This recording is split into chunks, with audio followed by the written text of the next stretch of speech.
Well, I think we can get started talking and maybe some latecomers will pop in, but welcome to Coastal Nav. And as you can see, we're going to be online for this session. It's becoming a very popular class for online.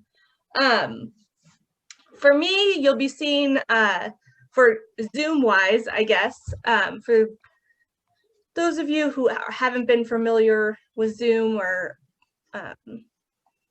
classes or meetings, I will ask everyone to mute themselves, but please feel free at any time to unmute and jump in with a question. I really like interacting with you guys, and that's a big part about what I miss about teaching in person. So also sometimes I'm looking over here, and this is the screen that I have that has you guys. So I'm sorry, sometimes I'm talking to you, but not looking at the camera. But feel free to pop a question in the chat or, you know, shout out and stop me during a PowerPoint and ask a question to clarify things. That works great. Just with sometimes the background noise, I might mute you or ask you to be muted, but please don't take offense to that. I'm not trying to say don't ask questions. Please ask questions if you guys have it. So real open there. Otherwise, we will be meeting on this Zoom. There's no password or passcode.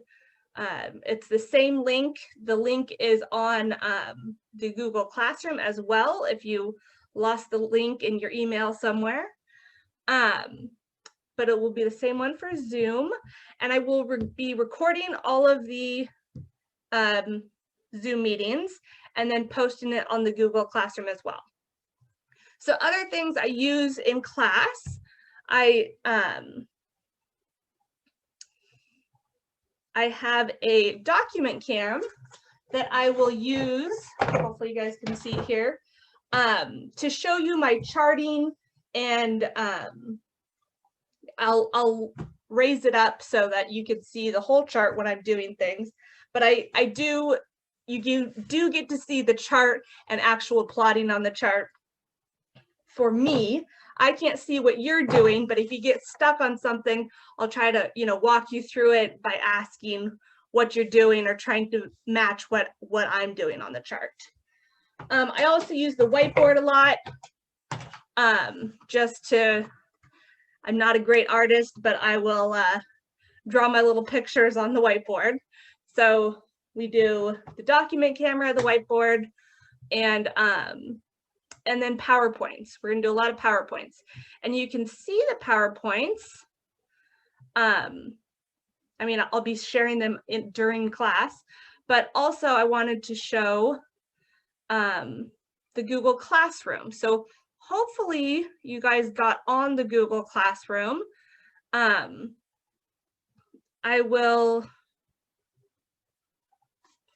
I should have written this down. We have 5T6MJ57. I'll pop the code in the chat. You just put in this code to join the class. And then under Classroom, I have different sections. So I have kind of just some overall links at the top. I put in my week 1 recording from last session last week because the power was out, but under Zoom recordings, this is your link, and I will be posting the recordings of each Zoom there. And then you'll have all of the PowerPoints. If you want to go over notes or pictures from the PowerPoints, you can do that. And then all of our assignments are down here. So we'll have, with the outline, it gives you which assignments are due each week, but I will tell you each week as well. None of these assignments are graded. You're not turning them in to me. This is just a class to help you guys get more familiar with navigating. So the answers are all here for you. You can, you know, check your answers. I used to go over it in class, but it's kind of a time saver, especially with this online thing, for you guys just to look at the answers yourselves. If you guys have any questions about them, feel free to shoot me an email and we could Zoom again. I also put up video tutorials for each assignment that we don't cover in class. Some of the assignments we'll just do in class, and I just have the class recording, but for other assignments, I have the full tutorial. And if you just want to skip to number like 5 or something, you can just skip. It'll say it at the top of the screen. So, so you have the assignments and then class notes. I have class notes for weeks 1 and 2, where my PowerPoints are more picture oriented and I'm kind of lecturing. I gave you guys my class notes for it. And the rest of the week's class notes are just kind of in the PowerPoint. I didn't really need to type out an outline. And then my last little section here is just kind of extra resources or handouts that I might refer to. So this week we're going to be looking at chart symbols, and so there's a digital copy of chart 1, which we're going to go over this week. Next week we're going to talk about aids to navigation and plotting and nav tools. The next week we're going to do compass error, so we have our own made up deviation table for OCC, and then I have extra practice problems for some of the other weeks. So that's our Google Classroom. You can, you know, download any of these things. They're mostly all in PDFs, and the videos are on YouTube. You can just, you know, search Bree Bennett, I don't know, navigation or something in YouTube, and my channel will come up and my archived videos and stuff will be there as well. So, so everything's real public here. You will have access to this until I get another Coastal 1 class. Then I remove all of the students that are on it and add the new students. So, so you will have it for quite some time. This summer, I am actually taking some maternity leave. So you'll have access to this material for quite some time. So that is the Google Classroom and Zoom. What else do I want to say? I guess I mentioned it earlier. I am going to be having a baby at the end of May, and this class is now going into June 2nd, I think.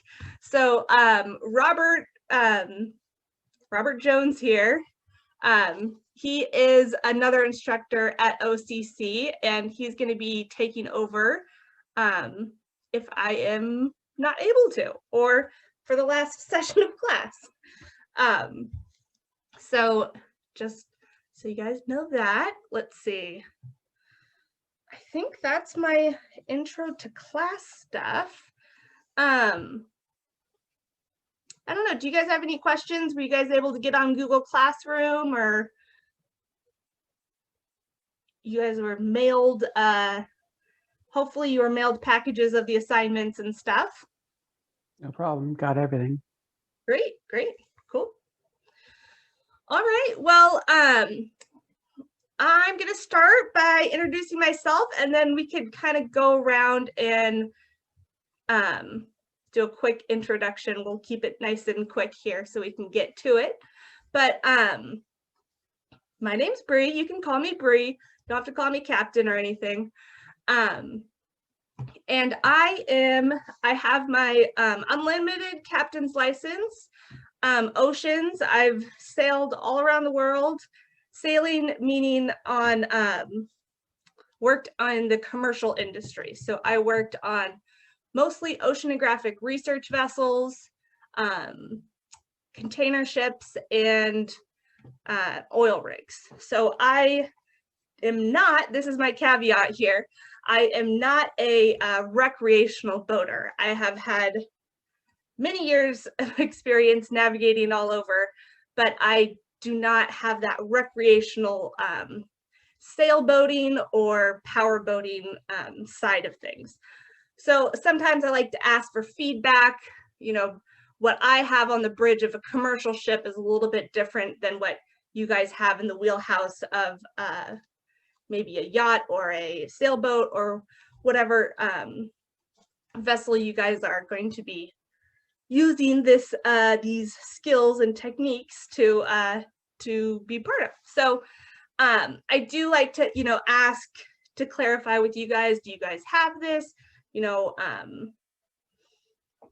just kind of group effort in that sometimes, but definitely the basic skills of navigating can be brought over to the commercial and recreational side of things. So just wanted to throw that out there. But yes, I worked on a few different vessels. The last 3 years, I have stopped going out to sea for some medical reasons, but I really enjoy teaching. So I went to the Maritime Academy up in San Francisco in 2005. Again, I've just sailed on a lot of different types of commercial vessels, but not recreation. I live up in Long Beach, and you might see my dog running around in this video. My husband still sails. He works for the container ship company Matson. So sometimes I reference things to what he's doing because he's out working on container ships right now. Anyways, that's me. I'm gonna go around. I'm actually gonna call on you because it's kind of weird sometimes with the Zoom thing. If you could just let me know your name, what type of navigation experience you've had in the past, and what you're trying to get out of this class, what you want to learn, and like maybe what type of boat, power sail that you are that you most commonly use. So let's start with Herman. All right. Well, welcome. We got a lot of people. All right. A good mix of sail and power too. So I like that. Sounds good. Well, today our agenda is to kind of introduce ourselves, familiarize ourselves with the chart, and then we'll get into some of the nautical pubs as well, the publications that help us get more information out of the chart. So we're going to be referencing the training chart. So hopefully you have 2 charts. One is a training chart, and that's Martha's Vineyard to Block Island. So that's an East Coast chart that we'll do a lot of training on. And for those on the Captain 100-ton path, all of the training charts are East Coast charts.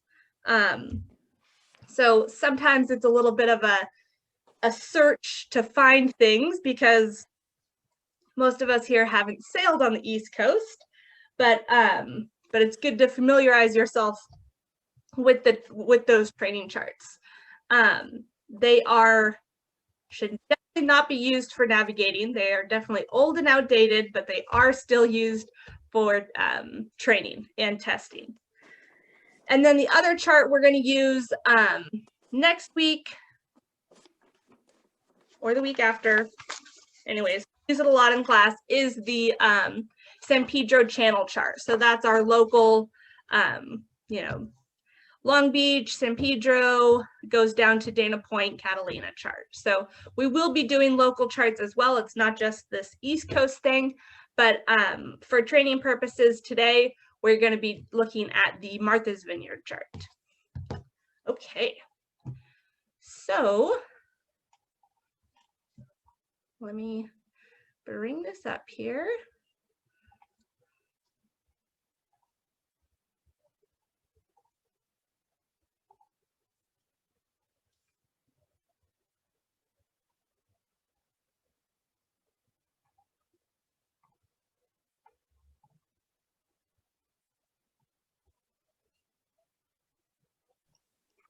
Hey, Bree, this is Yes. Eric.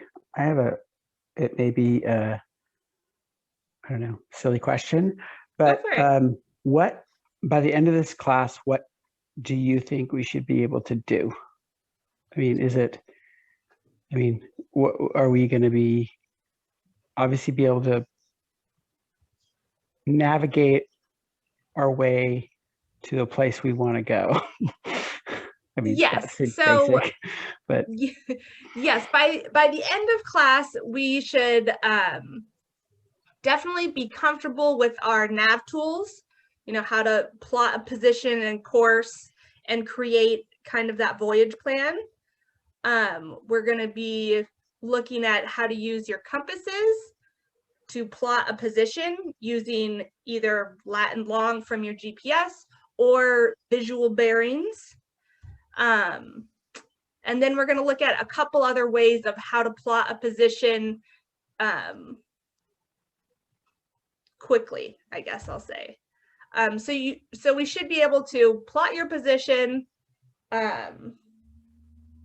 like get the information you need on board and put it onto the chart, and then plot a course of how to avoid running aground. Is our basic.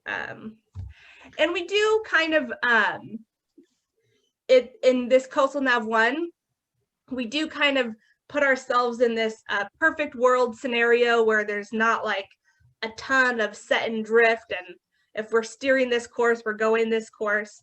But sometimes in reality, you know, there's wind and current and we get set off course and things.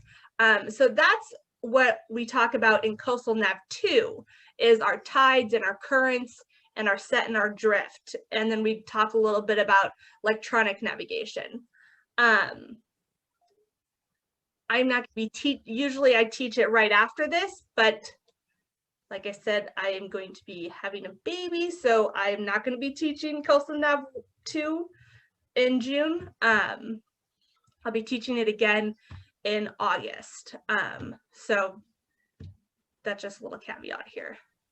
great, thanks. Yeah. Okay, so I am needing to figure out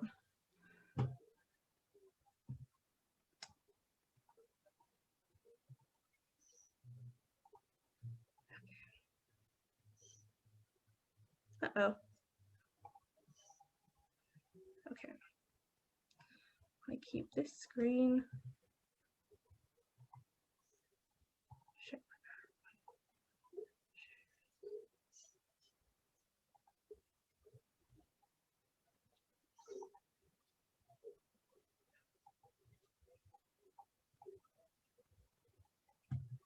Okay.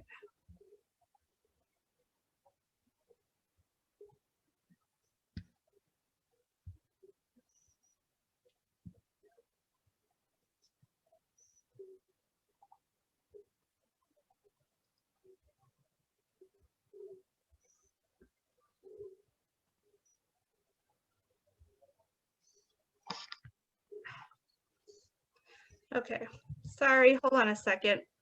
I need to change my, every time I bring it up, all of your faces disappear. So just hold on a moment.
Okay.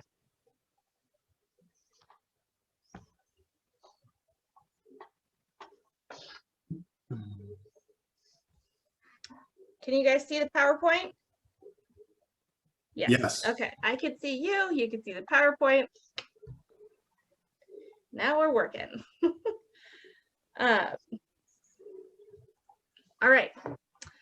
Well, today is charts and pubs. So this is our San Pedro channel chart. Again, we're going to be working today on the Martha's Vineyard one, but we will be doing local charting as well. So I just wanted to throw that out there. But as an intro to charting, there is a ton of information on this chart, whether it be actual on the, in the water, on the land, on the little notes all around it. So our goal is to be able to decipher what all of this means and use it to our advantage. There is so much to learn from a chart, and like somebody was saying, even if you take this class multiple times, you'll still learn new ways to use your chart and how you become comfortable with it. Sometimes, you had a family member or a mentor or someone you worked for that taught you how to use it this way, and then I do it a different way, and somebody else does it a different way. All the ways are right. There's no right or wrong way how to do it. Just lots of information and how to gather it is kind of what we're doing here. So our first topic is projection. So the projection is basically, how do we get the globe, a circle, sphere, onto a flat surface? So I don't know if anyone has done, these projects in middle school of how to make your orange peel flat or how to get your sphere onto a flat surface. But that is essentially what projection is. There's two major types of projection that you'll see. The major one that you'll pretty much see on every chart is called the Mercator projection. So that's where you have a mid-latitude. In this picture, it's the equator, but it's not always the equator. But you have this mid-latitude, and it's like if you were to wrap a paper around a sphere and get your projection onto it. So you get things that are, you get distortion one way or another, right? Because we can't put a circle onto a flat piece. So in the Mercator projection, everything that's closest to that mid-latitude, in this case, it's the equator on this drawing, the further away we get from it, the more distortion we have. So we have the distortion down, at South America, up in Greenland. That's where we get that distortion. So we wouldn't want to specifically use a Mercator projection in the pole areas, the polar regions. So as we can see in this is a Mercator projection, but we do have this, huge Greenland and distortion down in Antarctica as well. The other type that you may see is called a mnemonic chart, sometimes called a Lambert chart, but you'll mostly see it as a mnemonic. And that's where you have one single point of tangency, and you'll see that point of tangency on the chart, and then a projection of, the image of whatever you're looking at onto a plane from one point of tangency on the sphere. So this is what typical mnemonic chart looks like. You have your point of tangency in the center, and you don't have that distortion of the poles as much. And especially if you have your point of tangency further up north, those are the kind of things that you're trying to navigate with if you're navigating the poles, is probably a mnemonic chart. Now, there's pros and cons to both of these charts. So in your Mercator projection, you can see here we have a very graphic grid, right? We have right angles, all of these, they're latitudes and longitudes, but they give us perfect 90-degree grids. So it's a lot easier to navigate off of this Mercator projection because it gives us this grid form. Where the mnemonic chart, our latitude lines are curved. So it's a lot harder to have that reference point. I mean, we can use it, of course, but it's a lot harder to navigate. But the benefit of the Great Circle, or I'll move to this one. This chart here is what you see in the back of the, the back of the airport magazine. And as you can see, if you're going from, New York to London, you're gonna be flying pretty high, right? Towards the pole. Does anybody know why, besides our airplane pilot? Why does it give us a route that is curved like that?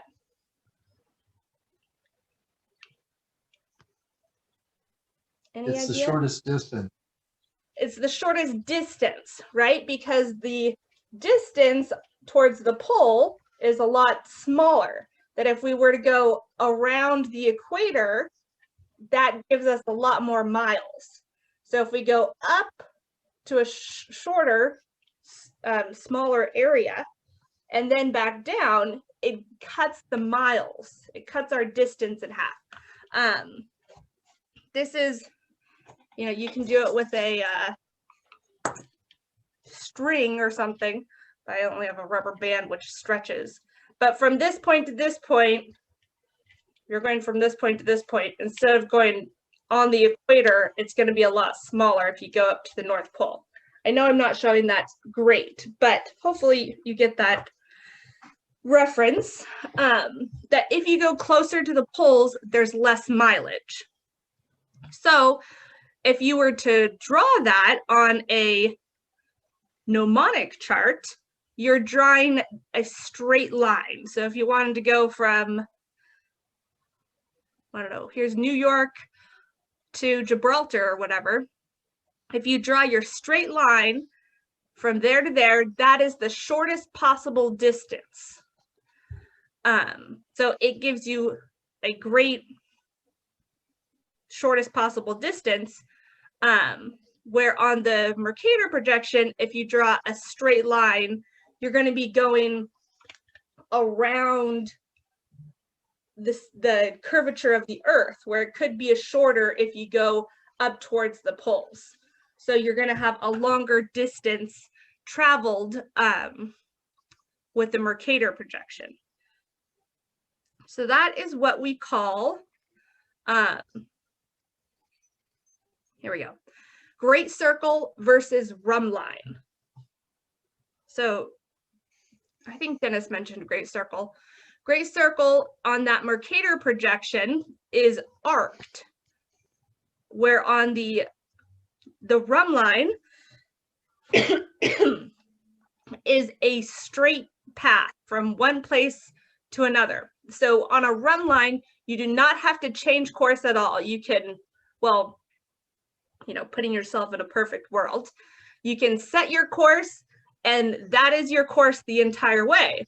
With a Great Circle track line, you'll have to change your course, heading each, 5 degrees on longitude or so, you'll be changing your course a little bit to create that arc.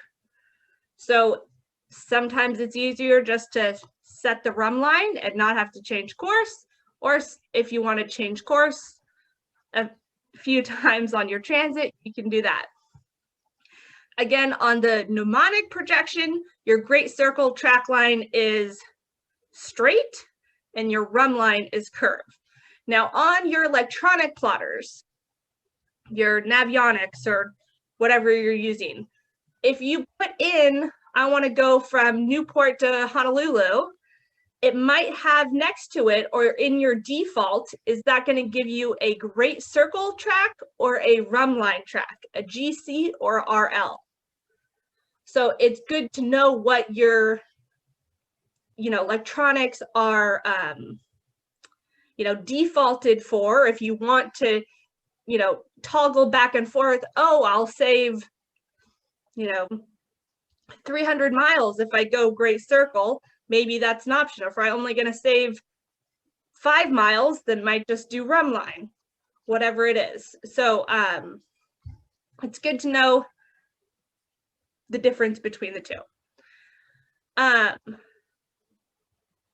Like I said here, for that, to have the mnemonic or the Great Circle line, right, it's going to be our quickest, shortest distance from across an ocean. But to put it on plotting terms on the Mercator chart, which is the one that we're going to plot on, we kind of plot little waypoints along the way to create that arc. So that's what, most of your commercial traffic is doing. They're doing their Great Circle routes. Okay. Does anybody have any questions? Oh, this was a picture. So here's our pop quiz. This one in the top left, is this a Mercator or mnemonic?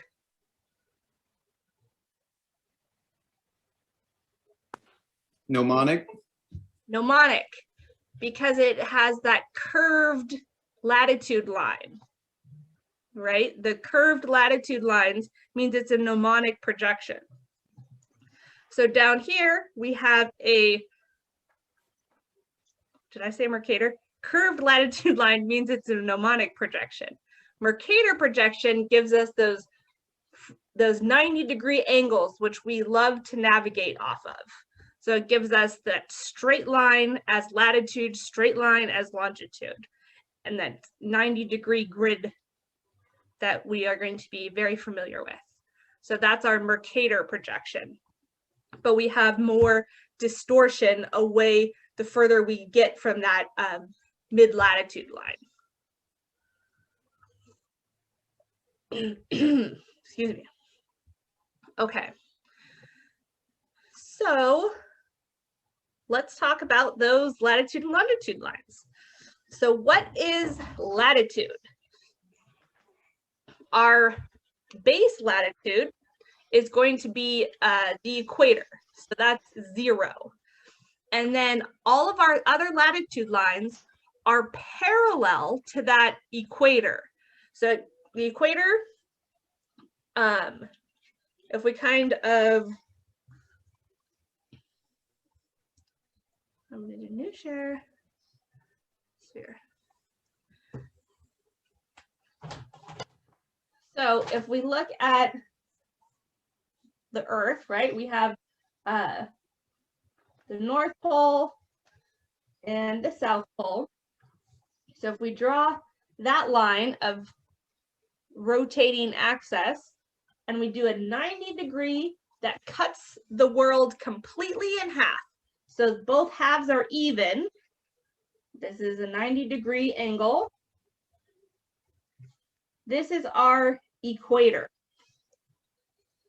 Then we have our parallels. So that's another term for latitude, is your parallels. Parallels, everything that is parallel to the equator.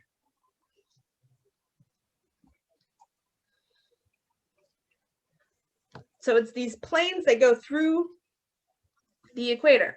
Now, how we measure these is from the equator, how far is it going above the equator? So let's say this would be 45 degrees.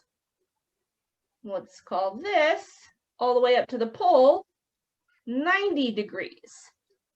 So at that 45-degree angle, we put a plane that goes all the way through the globe.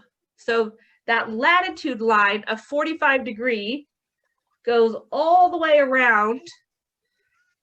I know that's a weird drawing there, but it goes all the way around the equator.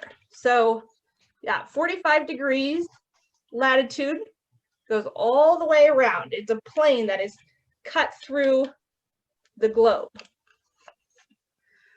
So let me go back to that guy. All right, can we see my PowerPoint? Okay. Yes. Cool. So our latitude starts at the equator at 0, and the max that it can go is to 90 at the poles. So we have 90 going towards the North Pole, or 90 degrees going towards the South Pole. So our digits can only go from 0 to 90. We can't go over that for our latitude. So there's only 2 digits at the beginning of our latitude. And I'll show you a picture of that in a minute. So if we're going towards the south, it'll be a southerly longitude from the equator. If we are going from the equator to the north, it's going to be a northerly number. So we always have the degree and the number, or the signifier, as north or south. Are we in the northern hemisphere or the southern hemisphere? So that's latitude. For longitude, let me get my picture here. For longitude, we're going to have that that piece of paper that is cutting the world in half, and it is always cutting the world in half. So if we look back at the equator, if we put, you know, another plane here, it is definitely not cutting the world in half evenly. You know, it gets smaller and smaller and smaller as we get closer to the North Pole, or South Pole, where our longitudes are always cutting the world in half, essentially. So they all meet at the North Pole and all meet at the South Pole. So does anyone know what is our starting point or our reference point for longitude? The Greenwich Meridian. Prime meridian. Prime meridian, yes, the Greenwich Meridian, also known as the prime meridian. And then we go, so from the prime meridian, which goes through Europe, Greenwich, we can go to the east or to the west. So if we're going from, you know, England towards the west, we're covering the United States. So all of our longitude is westerly because we are west of England. Now, where do they meet? So we have 180 degrees to the west and 180 degrees to the east. Now, what is the line that they meet at?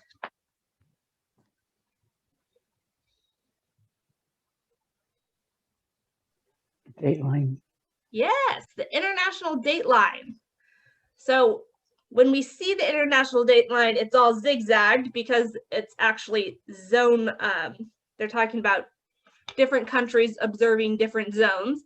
But that 180 line that goes east or west is that that international date line. That's where you gain or lose a day, etc.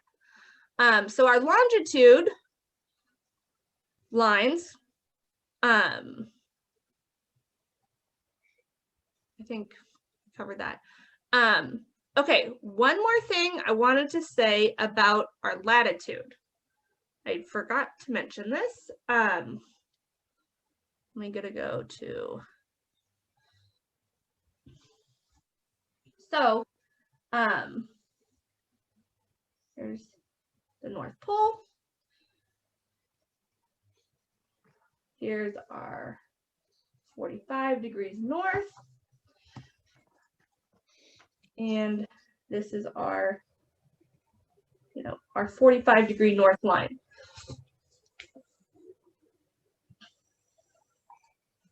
Here's our, we'll call it, what, 15 degrees north line? I don't know.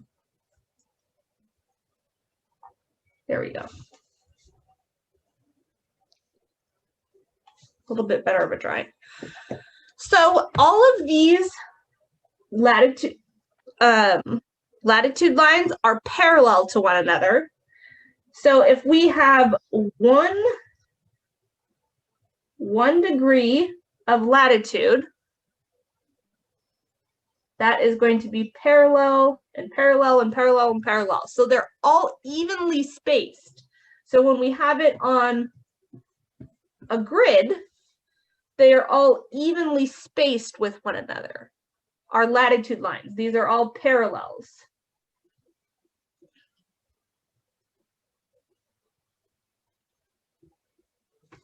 And the cool thing is that we have 1 degree of latitude has, and we're going to get into units now. So each degree has 60, what they call minutes.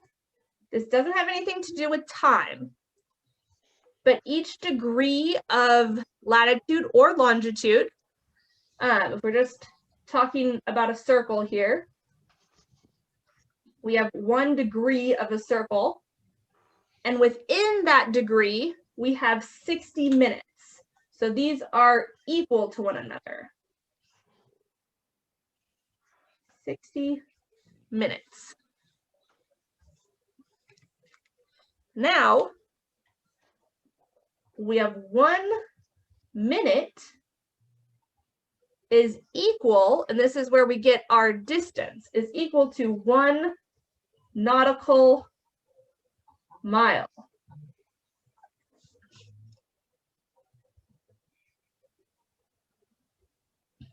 That's our big thing with latitude, is that we can measure distance, because no matter where we are on the Earth, all of these latitude lines are parallel to one another. They're all evenly spaced by degrees. And each degree has 60 minutes. So each degree has 60 nautical miles. 60 nautical miles. Where 1 minute is equal to 1 nautical mile.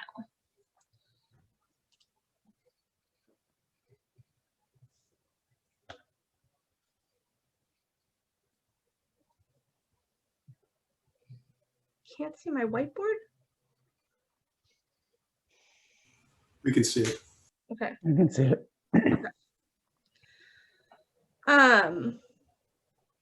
Let me go back to the slideshow.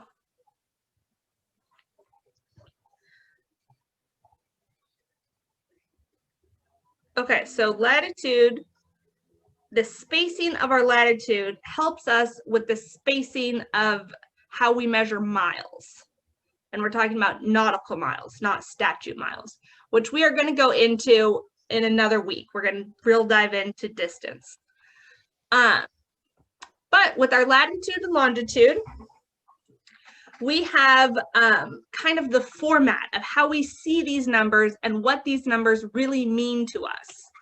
So we have the most typical way you're going to see it is in degrees and minutes. Again, there was 60 minutes in 1 degree. So this is our position at OCC, the Sailing Center. So we are 33 degrees north and 37.02 minutes. So that's typically how you're going to see your latitude displayed, as in degrees and then minutes, and then you have this decimal. So then you have tenths of a minute, in this case, hundredths of a minute. But that's typically how you're going to see it. And to notice here, with our latitude, we have 2 digits because our range goes from 0 to 90, where our longitude has 3 digits because it can go 0 to 180.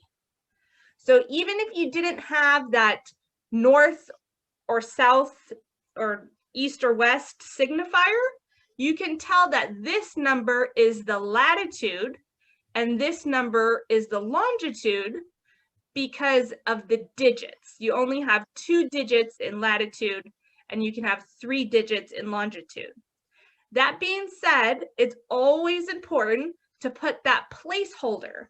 And when we're working on our training charts, we are less than 100 degrees west, so we always need to put a 0 in front of it, that placeholder. So our longitude will always have 3 digits in the degree section. So that's how we typically see our latitude and longitude displayed, whether it's on your GPS or if you're writing it down in your logbook, or you hear a position over the radio or something, they're typically giving it to you that way. Then we have another way. Typically, if you drop a pin or mark something on Google Maps, like, oh, I want to go there, I'll just see what the latitude is on Google Maps, or you drop a pin, they're going to give it to you in whole degrees. So it's really important to see that there's a decimal place and a degree sign, and it's not giving it to you in degrees and minutes. It's giving it to you in whole degrees. So this is the same position. It's just in degrees and minutes here, and then it's in whole degrees here. So essentially we have 33 degrees and 6/60ths or 600ths of a degree. So if you kind of think about that degree being 60 minutes and you have 0.6 of it, that's going to give you between, a little more than half. Half would be 0.5, right? So it makes sense that it would be 37 minutes. So if you wanted to convert, you essentially just multiply 0.617 times 60, and you get what your minutes would be. Same with longitude. Again, we have 117 and 0.9. So that's, almost 60 minutes, but not quite. So it makes sense that we have, about 55 minutes there. They also, I know Google does this. I'm not sure if Apple does with the pins, but Google for sure, and maybe other navigating equipment you have, might give positive and negative signs instead of the northwest symbol or north or south. Anything north is going to be positive.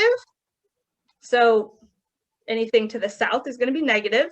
And then for longitude, anything to the east is positive and to the west is negative. So for us here in the United States, we typically have that positive latitude, negative longitude.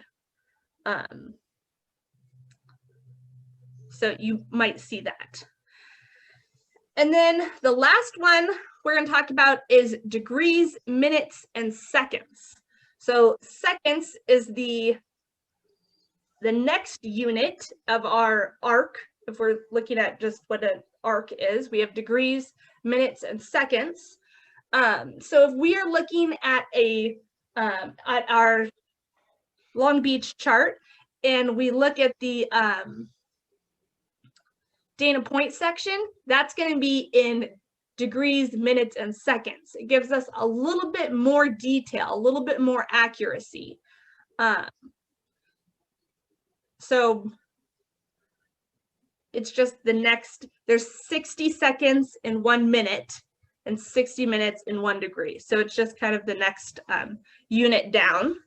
But you won't typically see that very often. But the sign for seconds is 2 little ticks, where the sign for minutes is 1. So if you have something that's giving you different numbers, you might want to check to see, you know, what units you're using. So this is an example of that data point chart. They are giving it to you in seconds. So I can see that because I have 27 minutes and 28 minutes. Here's 33 degrees, 28 minutes, and 27 minutes. This is divided up into 60.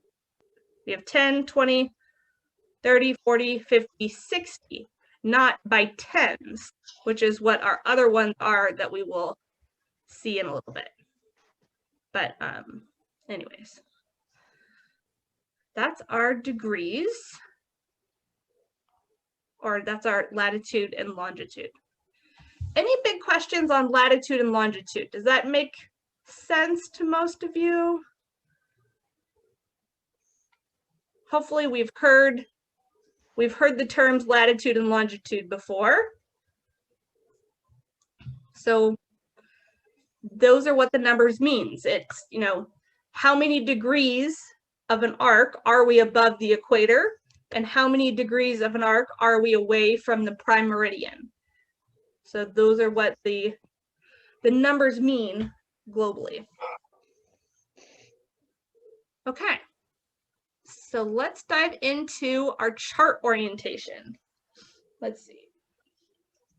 Actually, it's been over an hour. Let's take a 5-minute break here, and let's come back. Let's stop share. There we go. Let's come back at 7:45.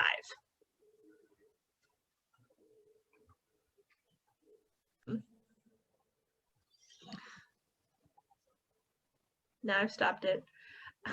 I did want to clarify one more thing.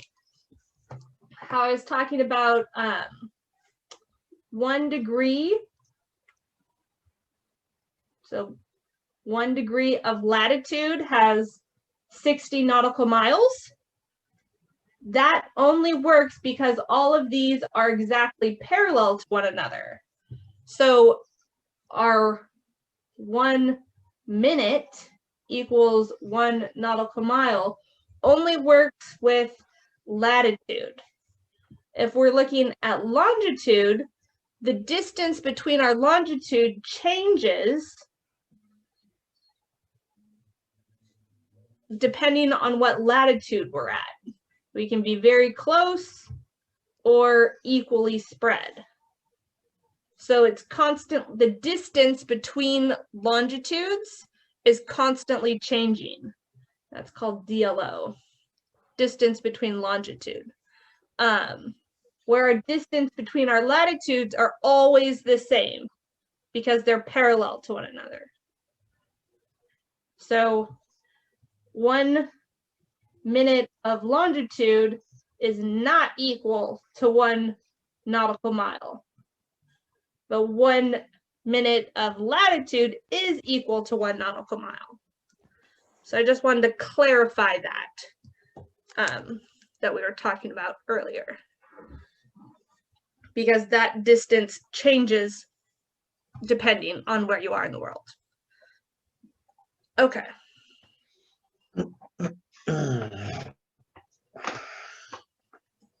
Okay, back to chart orientation. So we are going to be talking about Mercator projections.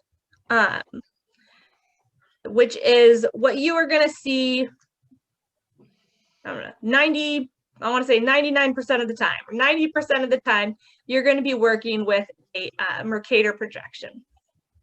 So always, no matter which hemisphere you are in, east, west, north, south, wherever you are in the world, the top of your chart will be pointing to north. Bottom of your chart will be pointing to south. So even if you're down in Australia, wherever it is, the bottom of your chart is pointing to south, the top of your chart is pointing to north. Same with your right side of the chart is east, going to the left side of the chart is west. And on our Mercator projection, we have those grid lines. So on our training chart, we have 1, 2, 3, 6 lines running north and south throughout. And then we have 4 lines running east and west. So those are great references for what is due east or due west, due north, due south. These reference lines that are typically, 5 to 10 minutes of longitude or latitude you'll get on your chart, depending on what scale you're on. So you'll get that kind of darkened line, but any of them that are going, vertically is pointing to the north or pointing to the south, no matter which hemisphere you are in. So keep that in mind. Then we also have our compass rose, which also gives us direction, right? On our training chart, we have 3 compass rows. So here's what the compass rose looks like. Hard to see it on this picture, but if you're looking at your chart, try to identify where those compass roses are. Again, they're just an indicator of direction. So they kind of mimicking a compass on board. So you have 0 as where the big star is, and that's going to be our true north. That's going to be directly to the top of the chart, true north. And then going clockwise, we have the degrees of an arc. So these degrees of an arc are going to be not related to our latitude and longitude. But we have 0, that's our reference point, our starting point is always going to be true north, or due north, if you will. And then going clockwise, we have 90 degrees, which is going to be our east, 180 degrees, that's our south, 270 degrees, that's our west. So we have, 360 degrees everywhere in between. But this outer circle of the compass rose, that's going to be our true degrees. The inner circle is our magnetic degrees. It says magnetic, and we're going to get into magnetic and compass in week 3. So I'm not going to dive into that right now, but with the compass rose, when we're talking about direction, we're going to use a 3-digit number. So from 0 to 360 is our numbers. I think we're going to get more detailed into that later, but next image here, I am looking at the fathom lines or the fathom curves. So along, I guess the image I have is of the San Pedro channel, but you'll see these curvy lines. So in this case, they're blue. And at one point they have numbers related to them. So we have a 50, 100, 150, 200, 250, 354. So that tells us, generally speaking, what the seafloor looks like. I don't know if anyone can see behind me, I did a science trip, and we mapped out the sea floor off of Long Beach. So essentially, that's what this chart is showing you.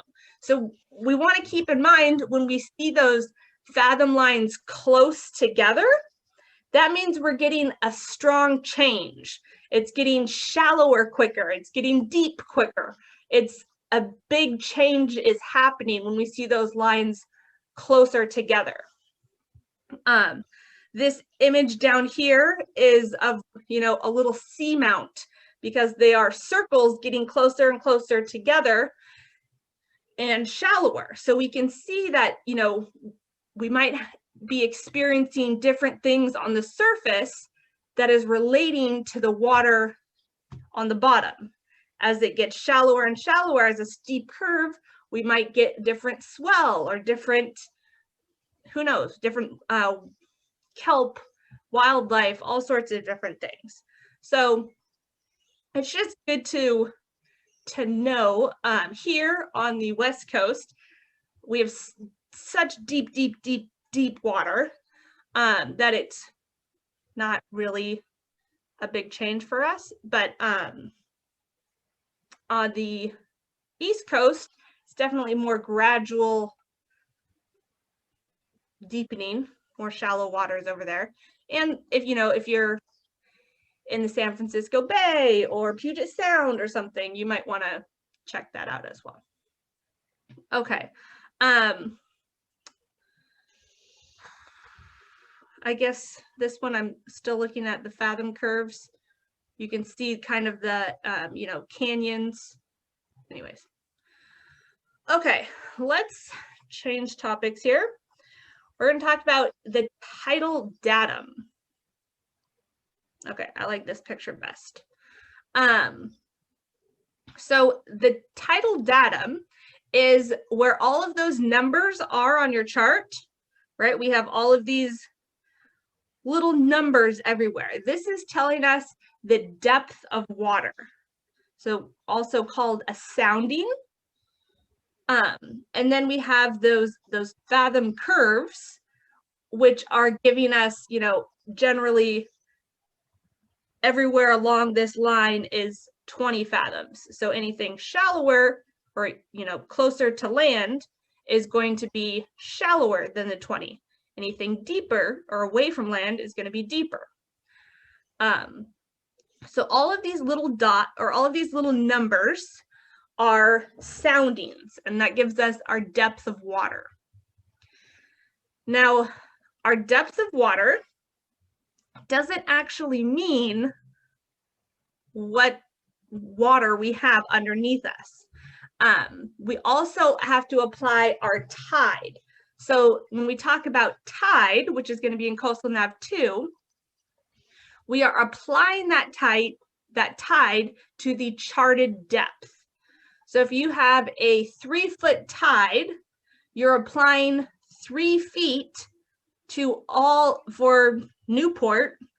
So you're applying 3 feet more than all of these numbers in this area. And that's where sometimes you can get a negative tide. But it doesn't mean you're seeing the sea floor or anything when you have a negative tide. It just means it's shallower than what the chart says.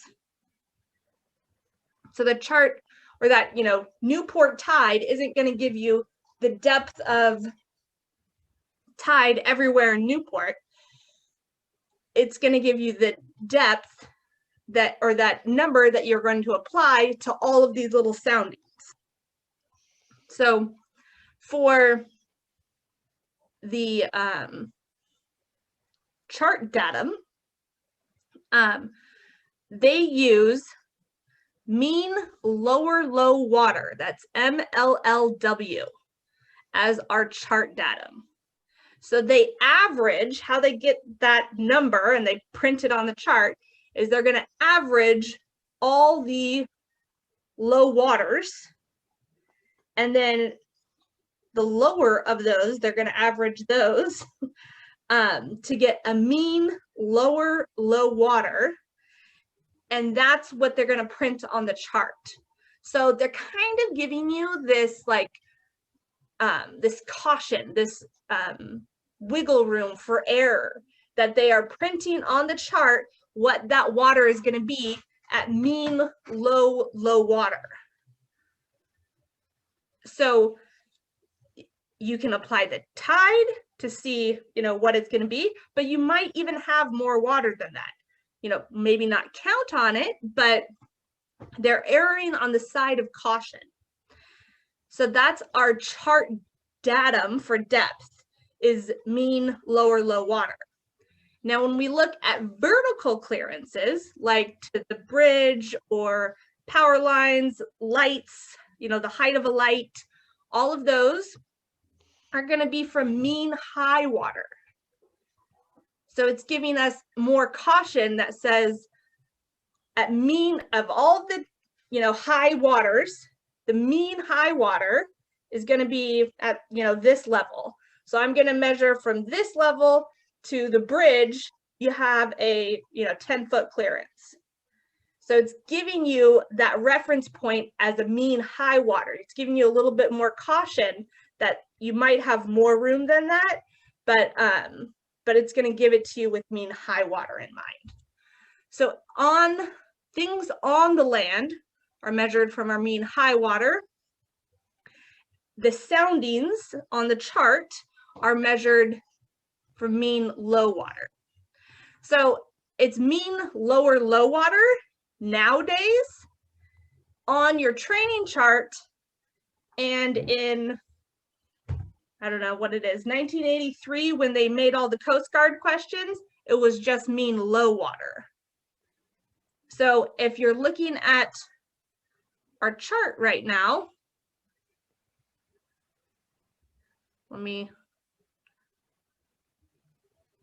okay, it doesn't say it. I guess I don't have it highlighted. But if you're looking at our training chart, the last little thing on our chart info block says soundings in feet at mean low water.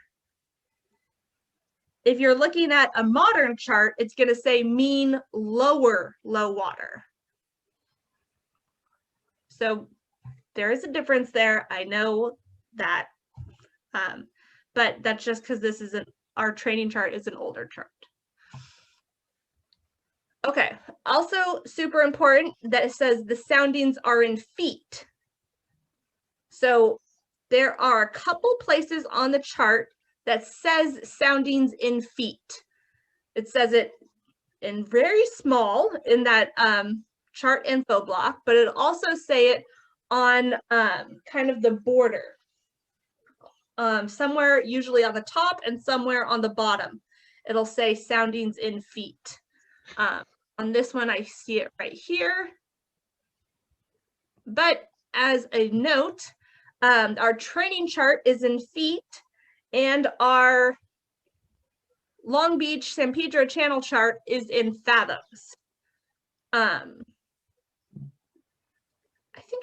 think I have a slide on that. I feel like I'm getting ahead of myself. But anyways, does anyone know how many feet are in a fathom? 6. 6, yes. And I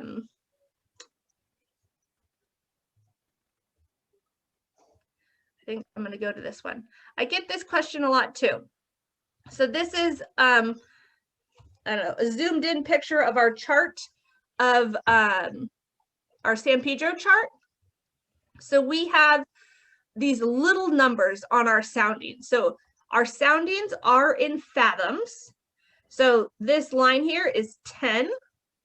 So that would be 60 feet, right? Our chart depth there would be 60 feet.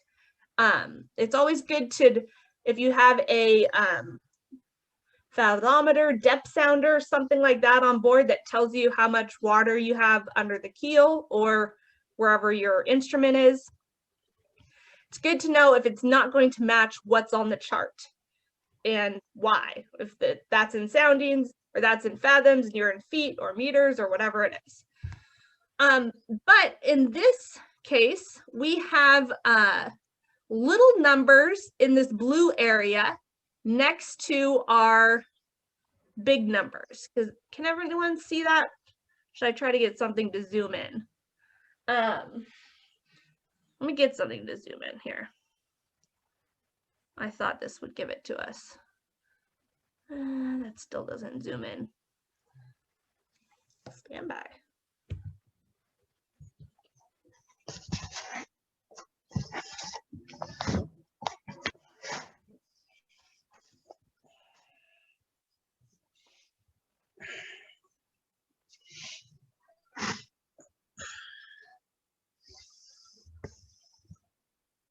Okay, PDFs.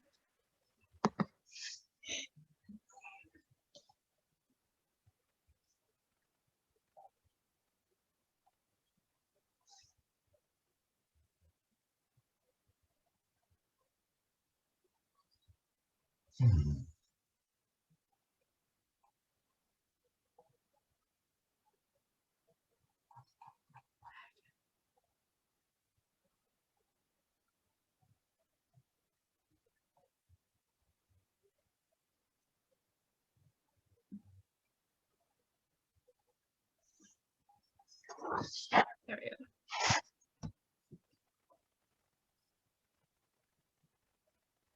Okay, share screen.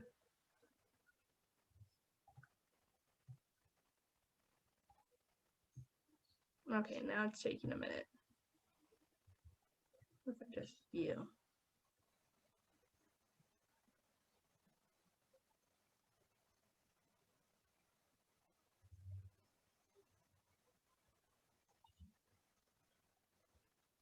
Okay. Why is it so blurry?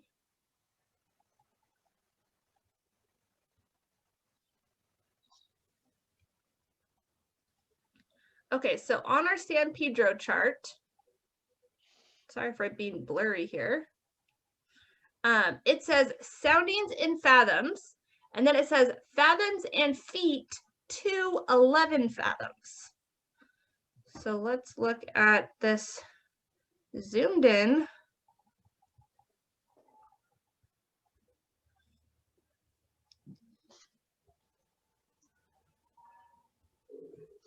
Okay, so our 11 fathoms, it says, or 10 fathoms, is where it changes from blue to white. And then, let's go to a better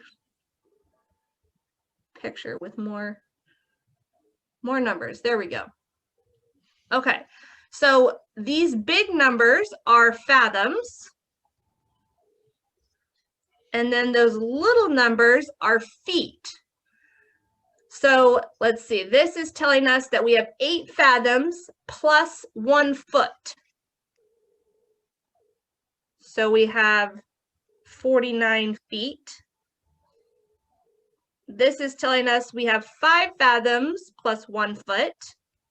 So 5 times 6 is going to be 30. We have 31 feet. 3 plus 2. So that gives us 18. That gives us a 20-foot sounding right there. So we kind of have to do a little mental math, if you will, reading those soundings. Those shallower soundings are in fathoms and feet up to 11 feet. So this still gives us our 10 plus 3. And then anything deeper than 11 is just going to be a solid fathom, 6 foot. Does that make sense? Okay. Okay. I just have a quick question though. Why are they doing that, to make it just like a more accurate reading? Yes. Okay. Something to think about, I guess. Yeah, it's like, well, you could just put them all in feet, but then you have these big old numbers when you get to the deep water, you know? Yeah, make it much bigger. So Okay.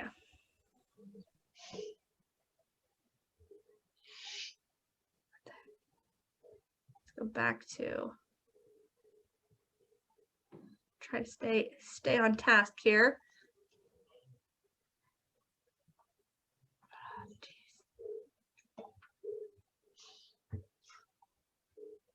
Do this every time.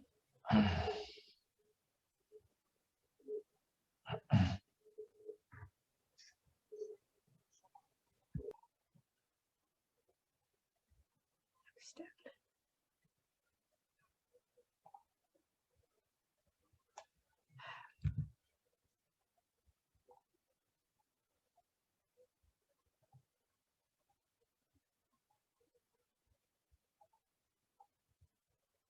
Move you over and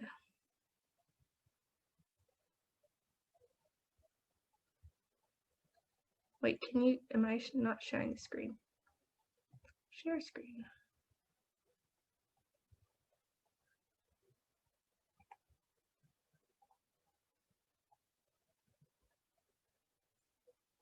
Okay, can you guys see my PowerPoint? Now I can't see you.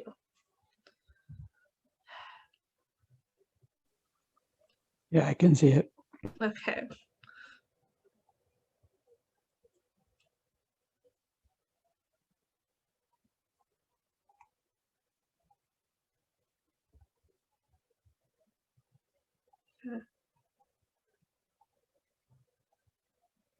Zoom slideshow.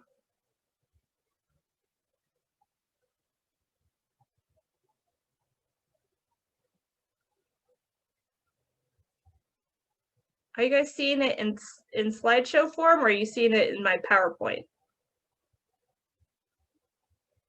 PowerPoint. Yeah, in PowerPoint. How do I make it bigger? Oh, here we go.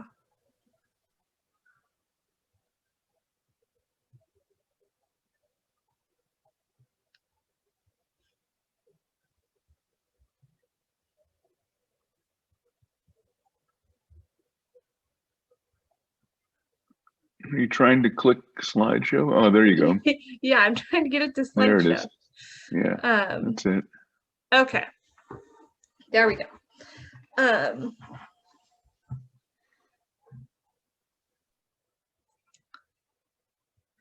Okay, so we have our chart info block. Within the chart info block, I guess on the before that, is our chart number. So the two charts that we use are the 1210 TR and the 18746.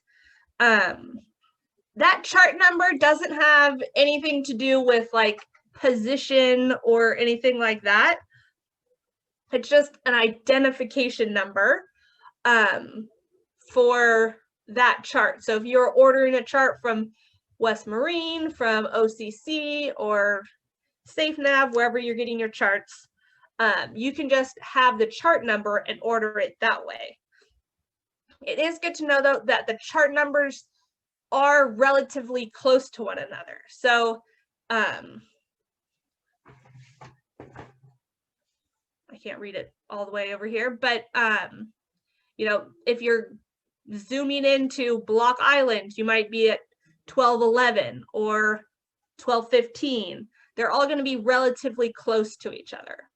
And we're going to talk about how to order your charts from a chart catalog when we get to our chart pups. But that's your chart number. You also might want to write down the chart title in case you get mixed up with your numbers, as I do all the time. So, you know, 1210, the chart title, Martha's Vineyard to Block Island. That's your quickest way to order a chart online or you know, over the phone, however you're doing it. You'll have the seal, who published it. You'll also have your projection and scale. So again, most of the time you'll have your Mercator projection. All this information is usually up here in your chart title info block. So scale, that's one thing we haven't talked about. Scale is going to be how zoomed in or zoomed out you are. So when we're talking about scale, both of our charts that we're going to be using are 1 to 80,000.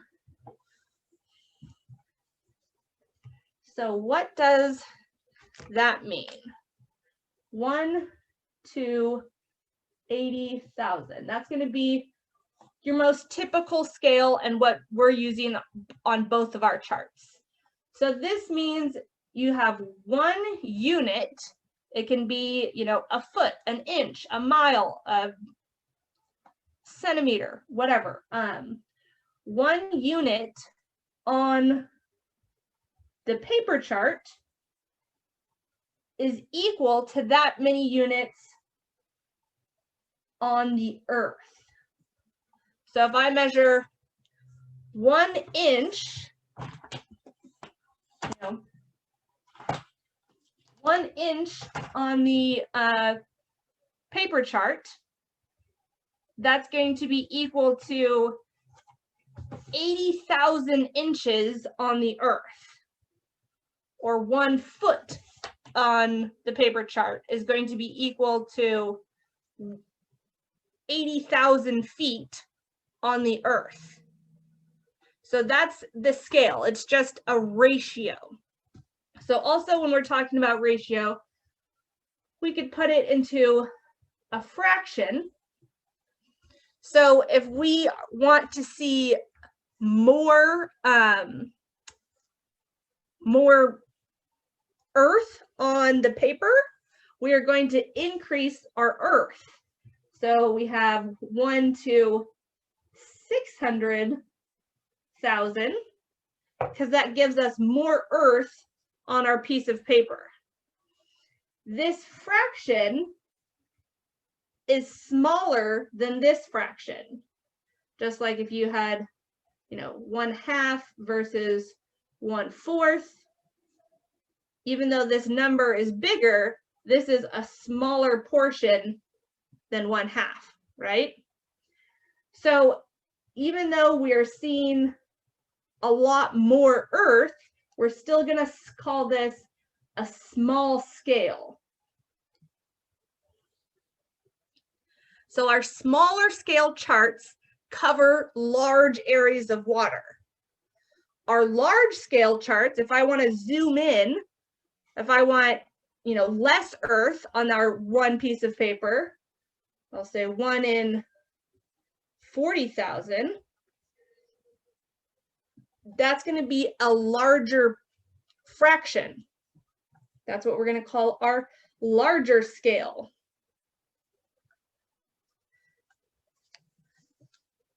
Charts. So let me go back to my PowerPoint and see if that gives you better information. So our sailing charts, or our charts that, you know, we're crossing oceans with, are going to be 1 to 600,000 or smaller. Our general charts are 1 to 150. Our coastal charts, and this is where we're going to fall in, are our 1 to 50,000 to 150. So that's where our 80,000 falls in. And then if we want something even more zoomed in, we get to a larger scale, meaning a zoomed in area, where we have 1 to 50. So this was how they categorize our sailing charts, general charts, etc. From our nav rules. But here's some examples. So I think I put it on here. Maybe I didn't. It's in the CFRs. Okay, so if we are navigating, you know, the Gulf of Alaska, we're crossing from one side to the other, we might be using this smaller scale chart where it's covering the whole Gulf of Alaska. But if I'm going up to Valdez here, I want a little more detail, a little more information to safely navigate that area. So I can go to a larger scale chart where it gives me the full, traffic separation scheme up into Valdez here. And then I can even go smaller scale, gives me this chart that's zoomed in just for the, Port of Valdez. And then it gives me, they call it chartlets, or even smaller, larger scale zoomed in area of that specific chart. And on those chartlets is where you might end up finding those degrees, minutes, and seconds, typically. So there is the CFR rule. CFR is our Code of Federal Regulations from the United States, the law. Believe it or not, there are laws out there for navigating. Do most people follow them? I don't know. But anyways, you have to have enough detail to safely navigate an area. So if you're too zoomed in, you can't really safely navigate what's going to be ahead of you, depending on your speed. But if you're too zoomed out, you can't see enough detail to give you the proper information. So you want to find that right scale. And typically, if you're using, Navionics or whatever electronic chart, it will automatically change your scale and change to the next chart. If you, sail off the edge of the chart, it will automatically put you on the next chart. But for a paper navigator, we want to know what scale we are using and if there's a more appropriate scale that we can use, what's available.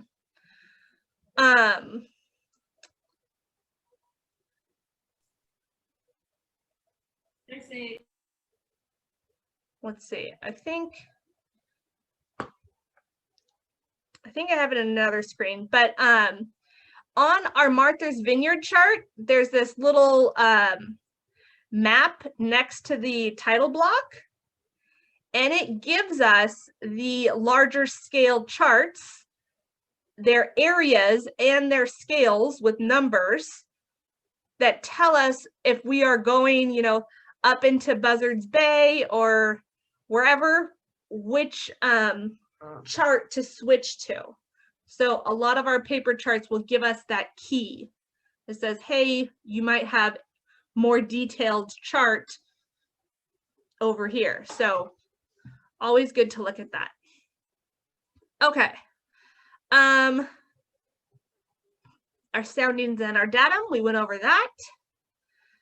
And then at the bottom of the chart, we have the chart addition and NTM. That's what's going to stand for Notice to Mariner. So as this chart gets published, it is given an addition. So this is a training chart. Our edition here was the 7th edition, and it was last revised. Here, let's go to a normal one. So this is our 18746. We're on the 40th edition of our Long Beach chart. And then it gives us our Notice to Mariner, which is our local Notice to Mariner, or NM is our Notice to Mariner. So it was last corrected, or was cleared through the 12th week of 2020. So that first number is going to give us the week. So, and then for those of us who don't know weeks, with the digital printing, paper on demand or print on demand, it gives us the actual day. That March 21st, 2020 was the 12th week of 2020. And then it also gives us that for our local notice to mariners. So if buoys are changing or different light characteristics, just, you know, things change along the way, and how the Coast Guard will tell you to update your chart is by issuing these weekly notice to mariners. And I have, hopefully, we'll have time to go over how to find that notice to mariner and what to do with it. And if I don't get to it, I did make a video on it on our homework tutorial videos. So we can look at that.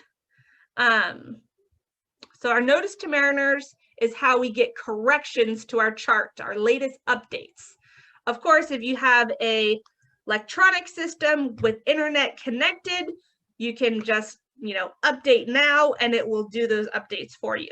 But as paper charters, we need to do those updates by hand. So we want to see when the latest correction was, when it was latest corrected, and see if there's any corrections that we need to add. So that's our addition. Also, you know, it's good just to know what addition you have. Even if you don't want to do all of the corrections, I mean, it's good to do all the corrections, but maybe as a recreational boater, you're not going to do all the corrections. It's good to know what edition is the latest. So like, oh, I'm going down to, you know, going up to Santa Cruz or something. And, oh, I haven't been up there in 5 years. I wonder if I have the latest chart or not. I can see on my chart, I have, you know, the 35th edition. I'll look up the latest edition of Santa Cruz chart. Oh, it's the 37th. I should just get a new chart. Or, hey, I have the right edition. Whatever it is. So, okay. Any questions on that information? Kind of looking around the chart, IDing which charts we're using and things. Yes, I'm a little confused about those notice to mariner dates. So is this any indication, like, this was printed, it's a 40th edition and corrections were made to it on April 5th, but then is it saying in addition to this, you should look at those notices to see what other things were made in March? Or so it's saying that the last correction for this specific chart was in April 2019, but it has been cleared. So since April 2019 to March 2020, there has been no corrections to this chart. There has been no updates to this specific chart. So it has been cleared through. So last time somebody changed, the last time somebody changed something was April 2019, but it has been cleared through March 2020 because there hasn't been any corrections since then. okay, so then it's saying, as of now, you just look at your notice to mariners to see what other corrections or changes there are. Yes. Okay, since that date. Okay, thanks. Okay. Okay, so it's making me want to show you the notice to mariners. I'm gonna do it. Okay, so share screen.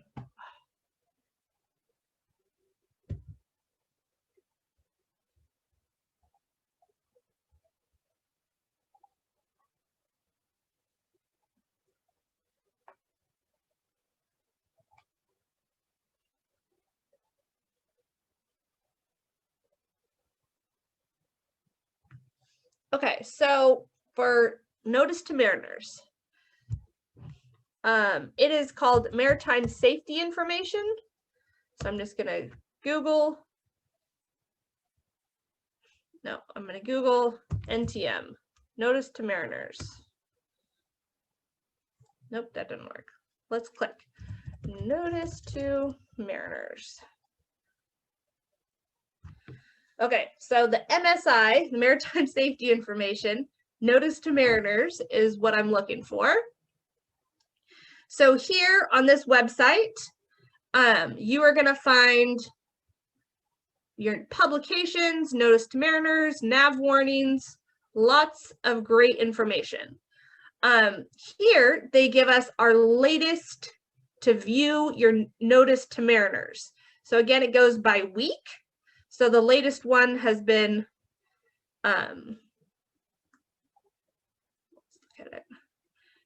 our 17th week of 2021. And I'm actually just going to look at a certain section. Not chart corrections. Charts affected by notice to mariners. So I'm going to go down. This is what charts have been affected by this notice to mariner. So we have notice to mariner 1721. What charts were affected? But it does give you all of our charts. So we're going to scroll down to our 18,746.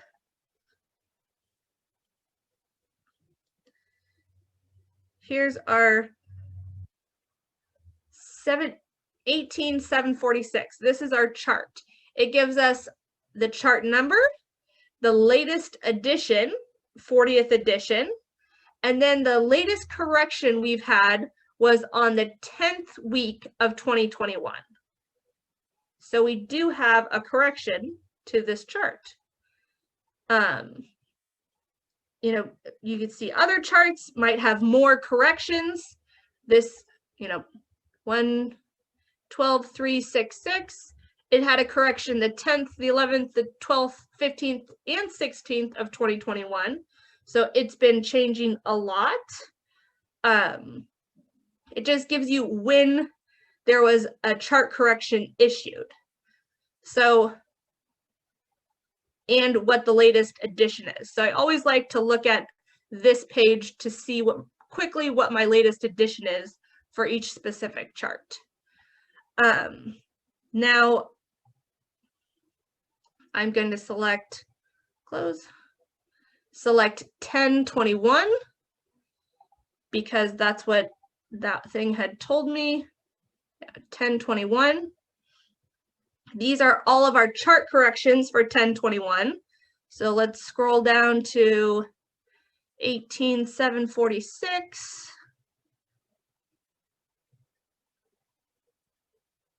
We'll zoom in here. 18,746, we had a correction.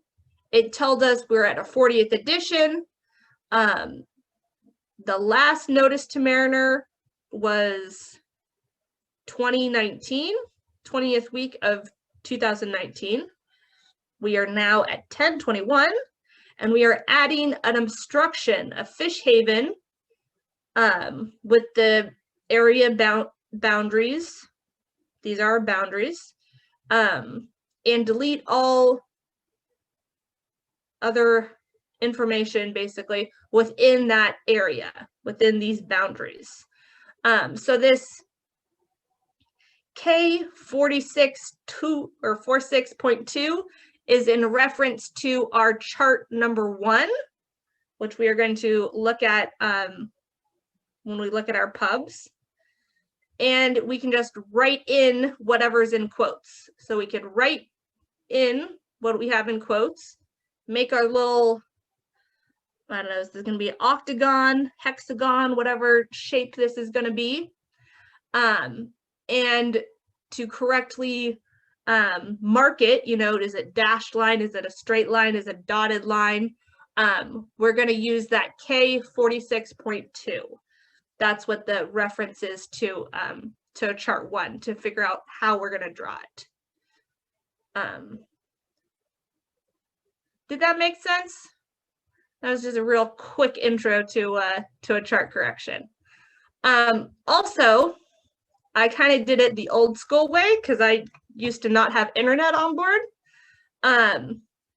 You can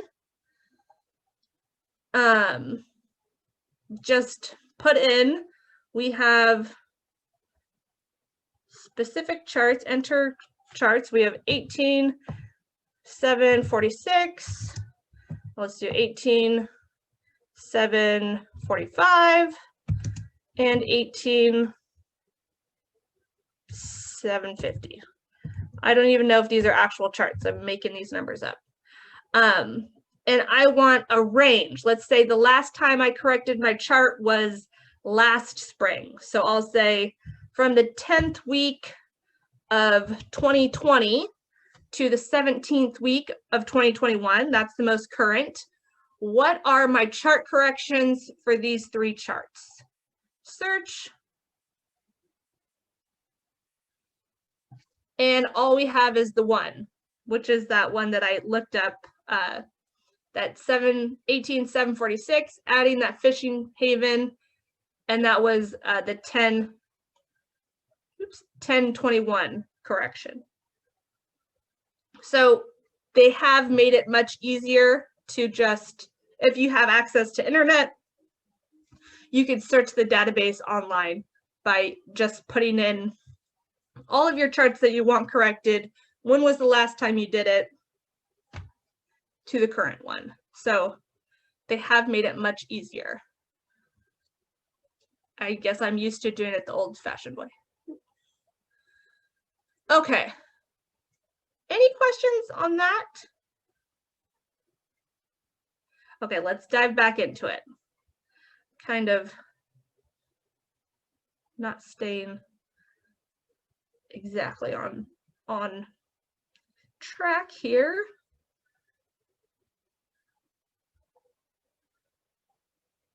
Sometimes I go off on my own little side note. Gotta keep me on track. Okay. So let's talk about latitude and longitude. So our latitude. So our latitude are the horizontal, right? Our horizontals, our parallels. Those are our lines of latitude. But how we see what they are by the side of the chart. So, you know, this horizontal line is the line of latitude, but in order to read it, to see what line that is, we're going to use the side of the chart. So our side of the chart, we have degrees, but it's not, our degree isn't listed every single time. So we have 41 degrees, 10 minutes, and then we just have a 15 and a 20.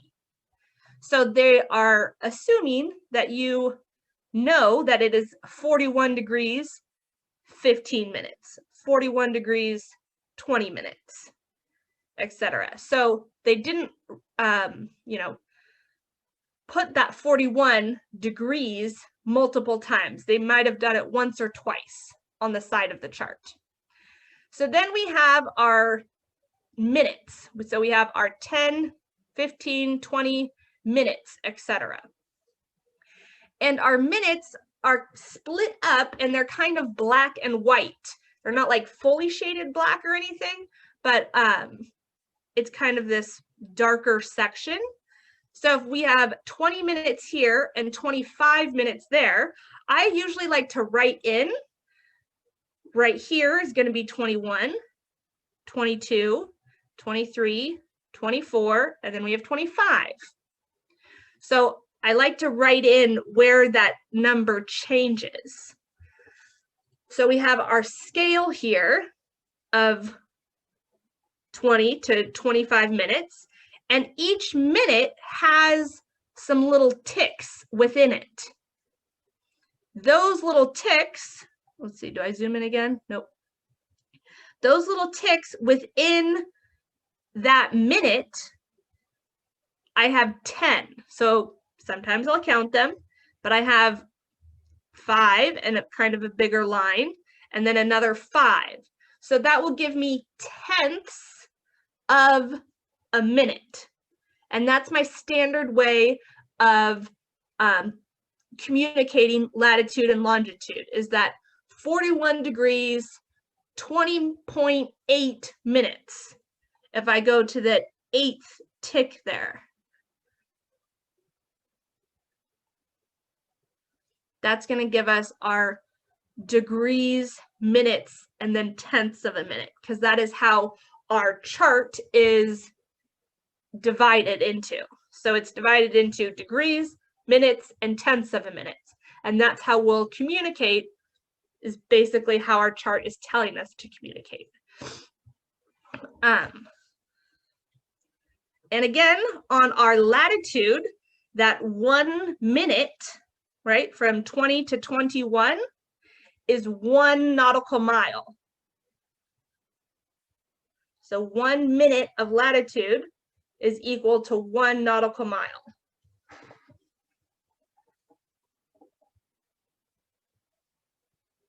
Okay. So similar with our longitude, we have our bolded longitude lines, I think every 10 minutes of longitude, we have a bold longitude line. And then we have that degrees. They told us 71 degrees, but they didn't repeat it every single time. But they did have our 71 degrees. And again, if we're writing this, we're going to say 071. And then we have divided up into minutes, kind of our blacks and our white, black, white, black, white, to help us differentiate. I like to fill in my numbers if I get confused. And each little minute is divided up into tenths. So we have 071 degrees and 1 minute, and then maybe 2 tenths. So 1.2 tenths of a minute. We are, next week, we're going to dive into plotting Latin long, and we will be really diving into how to read this. So this is just our familiarization. So that's reading our latitude and longitude. Then we also have notes all over the chart. We have notes A, B, C, lots and lots of notes. And this is giving us information, more information than what they have in that specific area. So on our training chart, it has this box around no man's land, which is down on your bottom right, and it says prohibited area, see note A. So then you have to hunt around the chart. So then this is a, can be frustrating. You are hunting around the chart to see where note A is, to find what information they are telling you to go to. Excuse me. In this case, they're telling you to go to another book, The Coast Pilot, to read more information. But sometimes, this is our Long Beach chart. On our entrance to approaching Long Beach, you have all of this information that they are telling you as you are making your approach into Long Beach. It says, we have Los Angeles Pilot Operating Area, C notes B, D, and E. We have a regulated navigation, C note A. We have Long Beach Pilot Area, C, B, D. We have precautionary zone, C note B, C note E. So it's telling us to see all these different notes. And then we go to the notes and it says, oh, we need to, check in with traffic, our VTS. What frequency is VTS? It's channel 14. What channel is the Los Angeles pilot station, 73, the Long Beach, 74. So it gives you all of this other information that it doesn't give you, you know, in that little area that you're navigating. It just said, see note D. And you can go to note D and it can give you lots and lots more information. Excuse me. So your notes are, yeah, kind of this hunt and find on your chart. Sometimes they're in places you don't think they're going to be, but if it's referencing a note, it'll be on the chart somewhere. But again, sometimes no logic of where they actually are. Okay, then we have our distance scales. So how do we measure distance on a chart? My number one way is to use your latitude scale, because 1 minute of latitude is equal to 1 nautical mile. So that's going to be your quickest and easiest way to measure your distance. There are typically 2 distance scales on the chart. So I have them highlighted here. One's in the top part of the chart in the center, under the tan, and one's at the bottom of the chart. Now they put these distance scales horizontally, and some people love using these, but it can be very, if you get into the groove of things and you're doing something, you can easily accidentally measure the longitude instead of the distance scale because I don't know if you could tell here, the distance scale is very, very close to that longitude scale there. So that's a very common mistake to make in measuring distance. So I like to recommend to use the latitude scale as your distance scale. That will work no matter which chart you're on, wherever you are. Your latitude scale will always equal your distance scale, where your distance scales like this will be a different place on each chart that you're looking at and can be easily confused with longitude. But up to you. And again, we're going to be practicing measuring distances, directions, lat and longs next week. Okay. Going to a referring chart or larger scale chart. I briefly mentioned this when we were talking about scale.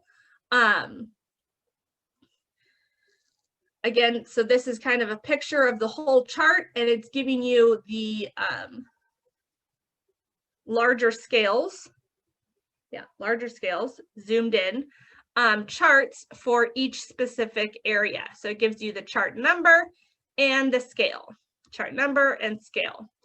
And then typically if you are, sailing off the chart, it will tell you which chart to join up to. So it tells you on the side, joins to 13205.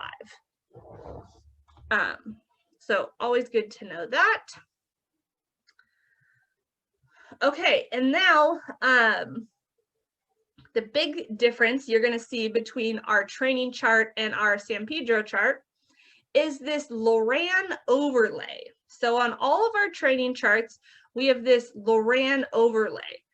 Loran C was a way of, not kind of like GPS, but it was just a plotting, position plotting, electronic navigation, position plotting way of doing things. They are not maintained anymore in the United States, so we do not overlay them or use them or trust them. I know I've heard of some fishermen that still use Loran C on the East Coast, but I don't know of a Loran C station that still works on the West Coast here. If anybody does, I'd be interested in hearing about it, but the United States doesn't maintain them anymore. They're not used, but however, they are adding to all of the confusion on the training chart for us newbies for training purposes. So you have essentially 3 sets of lines. And these lines aren't straight lines. They are diagonal, not diagonals, not straight, very confusing lines. So with this Loran overlay, it is very confusing and deceiving to the eye, this optical illusion of when you think you have a straight 90-degree angle and you really don't. It's probably because the Loran lines are making it, I don't know, trippy. So your Loran has basically, in this case, I mean, there's a lot more, but in this area, there's 3 strong signals. You have your W, your X, and your Y signals. And basically, you're tuning in and you have your X, Y, Z, W, all of these different signals, and it's giving you a number. And that number is going to, you know, this one is Y, and you have 43950, 955, 960. So if you had, you know, 952 or something, you're going to be somewhere in the middle. So you can draw a line somewhere along this in the middle. And then your X might give you a number that says there's 50, here's 60, so maybe 55. You're somewhere along this line. And then your W's, maybe you're, you know, 57 or something. You're right where that 100 is. So you're just kind of drawing in between those lines. But again, Loran C is not used anymore. It is just a confusing thing to look at on your training chart. Okay. We're going to dive into, oh, no, I talk about charts, or talk about chart number 1 real quick. Okay, just did a quick time check. So chart number 1 is kind of our legend, if you will, or the map's key. The chart 1 is gives you all of, you know, what each little symbol means, what you know, all of these little different things mean on the chart. And when I was looking at that notice to mariners, it said like K46 something something. So you're looking up K and then number 46, and that's what you are referring to. It gives you, you know, that legend. You're the map's key, so whatever you want to call it. So it is arranged, is arranged alphabetically in different themes. So we have our, you know, nature of the seabed, rocks and wrecks, areas and limits, buoys, beacons. It's kind of arranged in topics like that. So here is some nature of the seabeds. We have, you know, if there's an S, that means it's sandy. If there's a G, it means there's gravel. Most of them are, you know, self-explanatory, but if you just want to make sure, you can look up what that symbol is on the chart that you see, and then look it up in chart 1 to see what it is. You know, what the coastline looks like. The other thing I love about the chart 1 is its abbreviations. It has this index of abbreviations that gives you, because charts are infamous for all sorts of abbreviations, and you're like, I have no idea what that abbreviation means. So your chart 1 does give you an index of abbreviations, which is a great reference tool.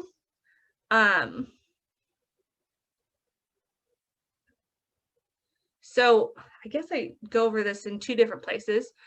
Your chart 1, I have a digital copy of it on Google Classroom. Okay, I don't know where mine is right now. but you also have it on the back of the training chart. So that is another cool thing of the training chart. It is printed, the whole book is printed page by page on the back of the training chart. They also sell chart 1 at the books, you know, the sailing center, but you can get it on Amazon too, or wherever. Okay. Let's quickly talk about different colors of the chart. So we have, how many main colors? 4 main colors? Well, I guess more than that.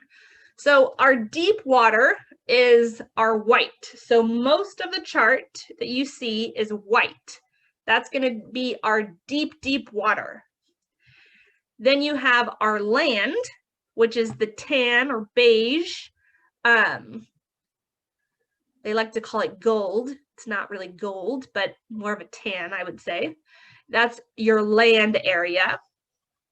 And then you have this green area. So here's our green area, you know, in Sunset Beach or Huntington Harbor, Buzzards Bay. The green is a little bit harder to see, but that green is an area where sometimes it's underwater and sometimes it's not. It's dependent on tide. So your green area is very dependent on tide. It is that in between, you know, covered of water, not covered of water. It's kind of that, you know, marshy, low wetlands area. That's going to be your green. And then you have your light blue and blue. So you're trying to find, here we go. This picture shows kind of that darker blue and then the lighter blue and then the white. So depending on what chart you are on, you might have that difference between blues, but most of the time it's just kind of a blue and then a white. But the darker blue is going to be shallower. So I guess these were examples of the colors. This is our Newport Bay entrance. We have little spots of green right on our beaches, you know, may or may not be covered by water depending on tide. We have our deep water, which is our white, and then we have the shallower water, which is blue. And that's our colors. We have, you know, black, and then we have magenta, which is that purple pinkish color. And that is because we don't use red. If you are using a red light to maintain your night vision, the red disappears. So we use magenta as our information color, if you will.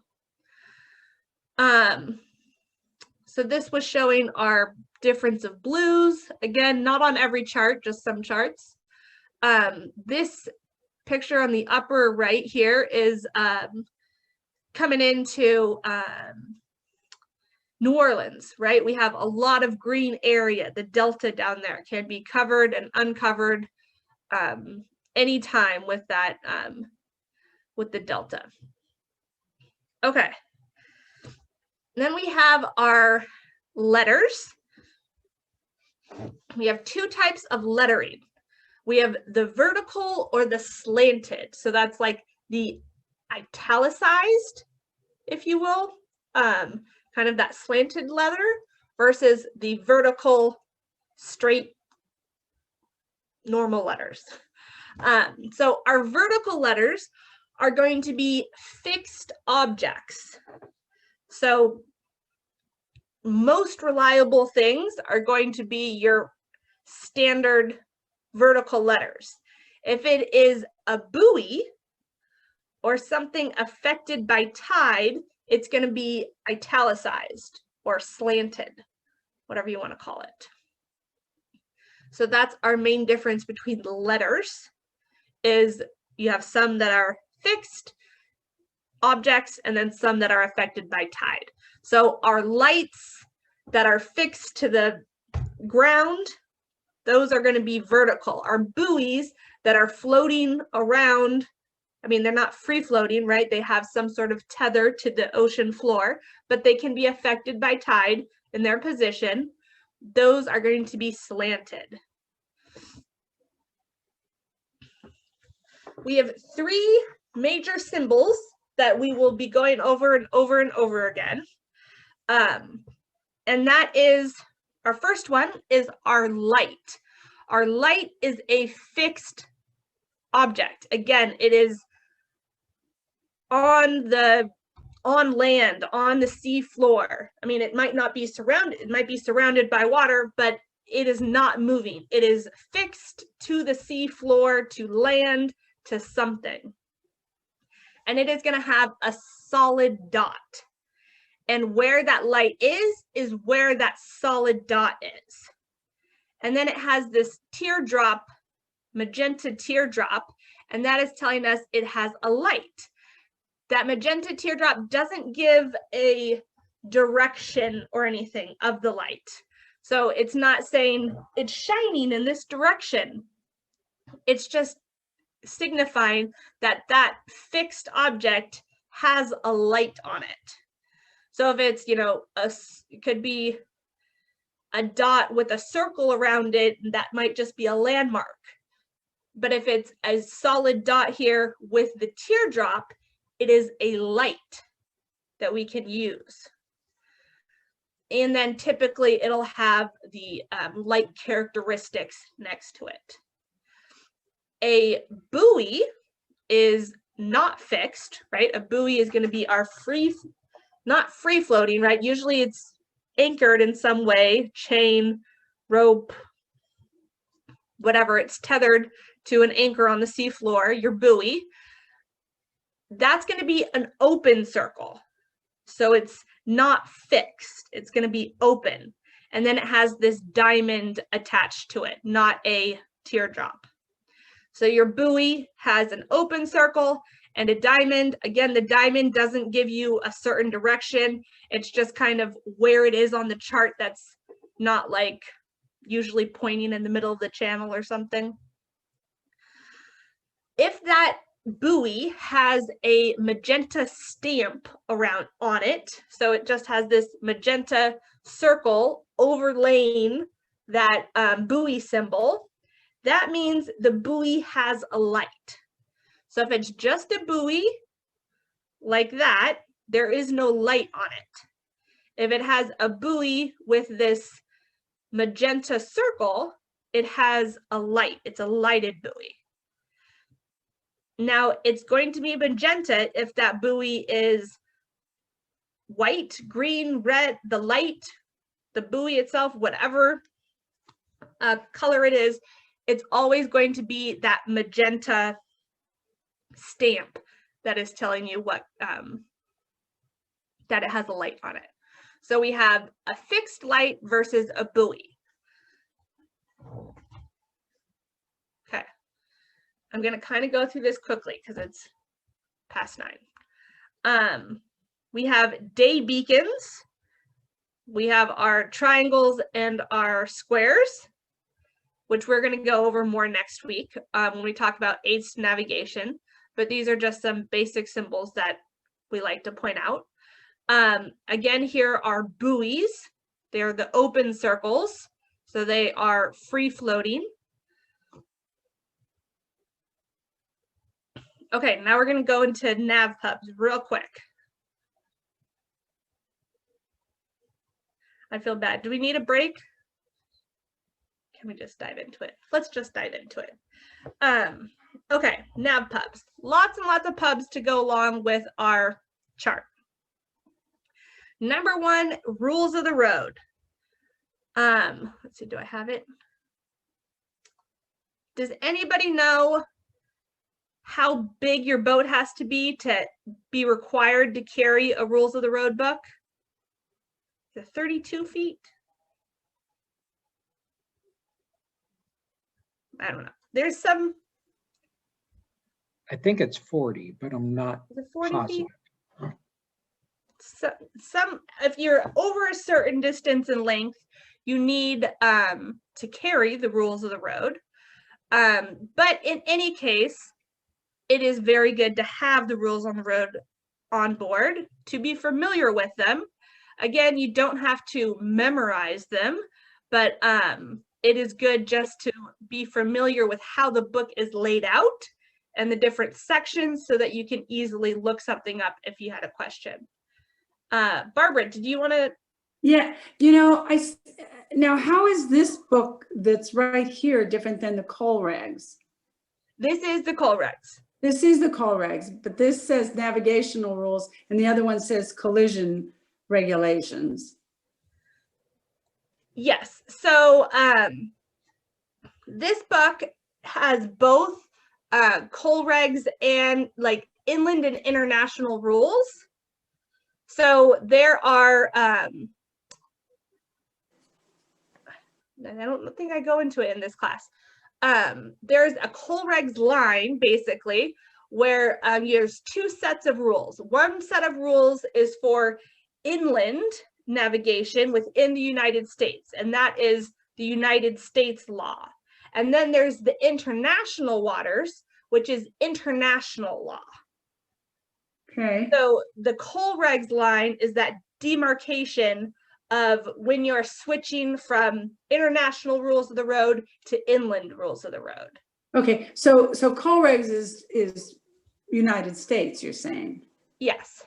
Okay. But they are very, very, very similar. Their rules are very, very similar. So okay. yeah. I do a workshop on rules of the road if you're interested on that during the summer. It'll be in August this time. But yes, both CoLregs, inland and international rules are all in the same book. People just call them different things. CoLreg rules, whatever. So yeah, you don't have to memorize it, just generally know how to look things up in the book if you had a question with something. Then we have our chart catalog. So this is for your voyage planning. Beforehand, you always want to be prepared of which charts you need as you are going from one point to another. So again, it's kind of like for the US, the NOAA charts, it's like this big roadmap, essentially, like you unfold it and it's this huge roadmap, it looks like, but it's just your map with the scales and titles to each chart. So wherever you're going, you can see which charts to order. So it gives you the chart number, the title, and the scale. Pretty straightforward. Then you have your chart 1, which we just kind of went over.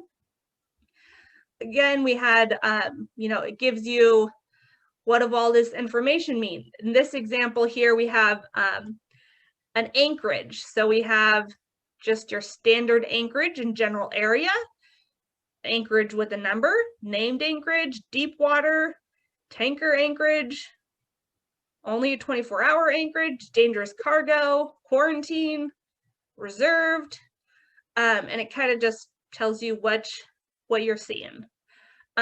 If you have an electronic plotter, typically it's just an anchor, and if you click on it, it gives you that little click symbol, it'll give you more information. That's typical with any of your electronic plotters. If you click on the buoy or you click on the light, whatever it is, it'll give you more information.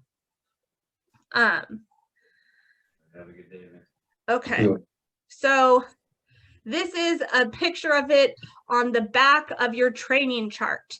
So your chart 1 book is the same for the back of the chart. And that's going to be one of our homework assignments this week, is hunting and finding what different symbols mean. And the assignment was created by using the back of the training chart. So, and each, I kind of have a picture here. We have a training chart with the spiral bound you know, landscape style training, or a chart 1, you know, portrait style, and then there's the chart 1 on the back of the book. Sadly, they are all different versions. So it is, so I can't say, you know, K 12.1 will be a general anchorage on all of the charts, or the chart 1 books. So they have been updated along the way. And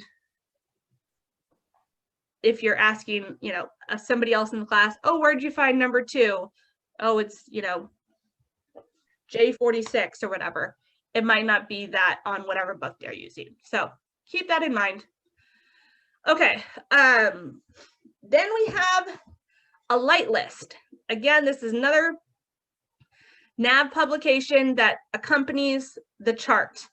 It gives you all sorts of information about each light, and it is arranged by approaching.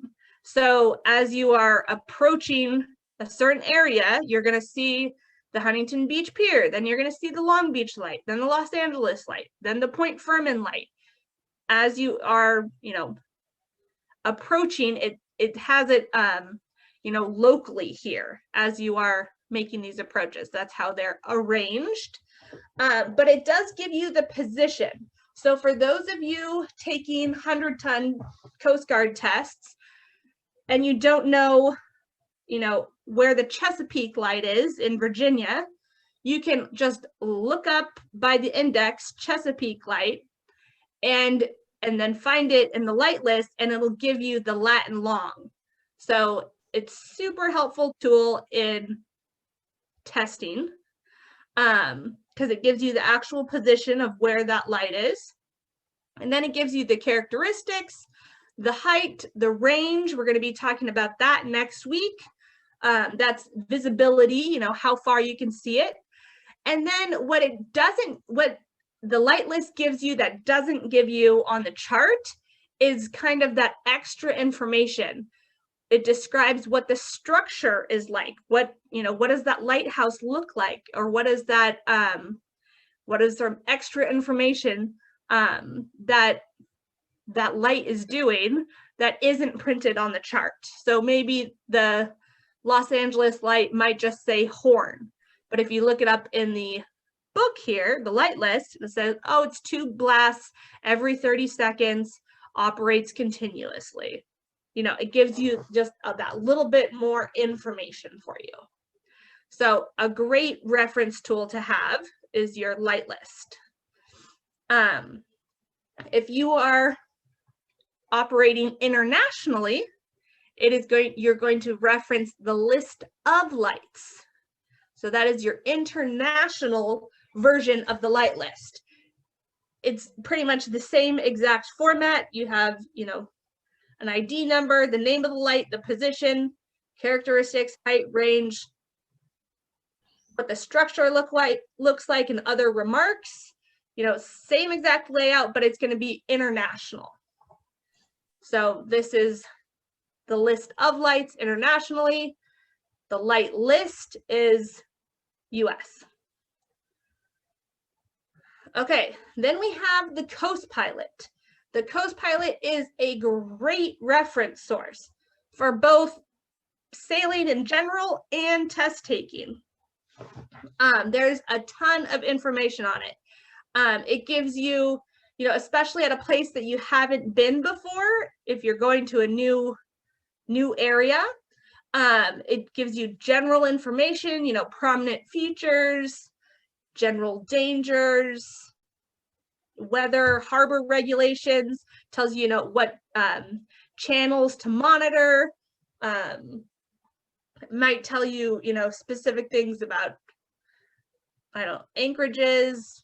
It just gives you lots of general information. And a lot of times it'll give you pictures too. So it'll give you like a picture of what the approach to the harbor will look like, and what, you know, where the light is that you're looking for, where the buoy is. It's a very practical guide to making approaches to different areas. So definitely check that out. It is a great tool. The foreign version is called sailing directions. So again, you have those pictures that are great, general remarks, typical, you know, weather, typical boundaries, whatever it is. International wise, you're using the sailing directions. For the US, they're called coast pilots. So check those out. Then we have our tide tables. Again, that's a public, or it's daily descriptions of what the tide is doing at certain areas. And our current tables, a daily published description of what the current is doing at each specific area. So we go into calculating the tides and current in CoNav1, but it's good if you're in an area that has a lot of tide and current, and you could definitely be affected by it, to have those on board.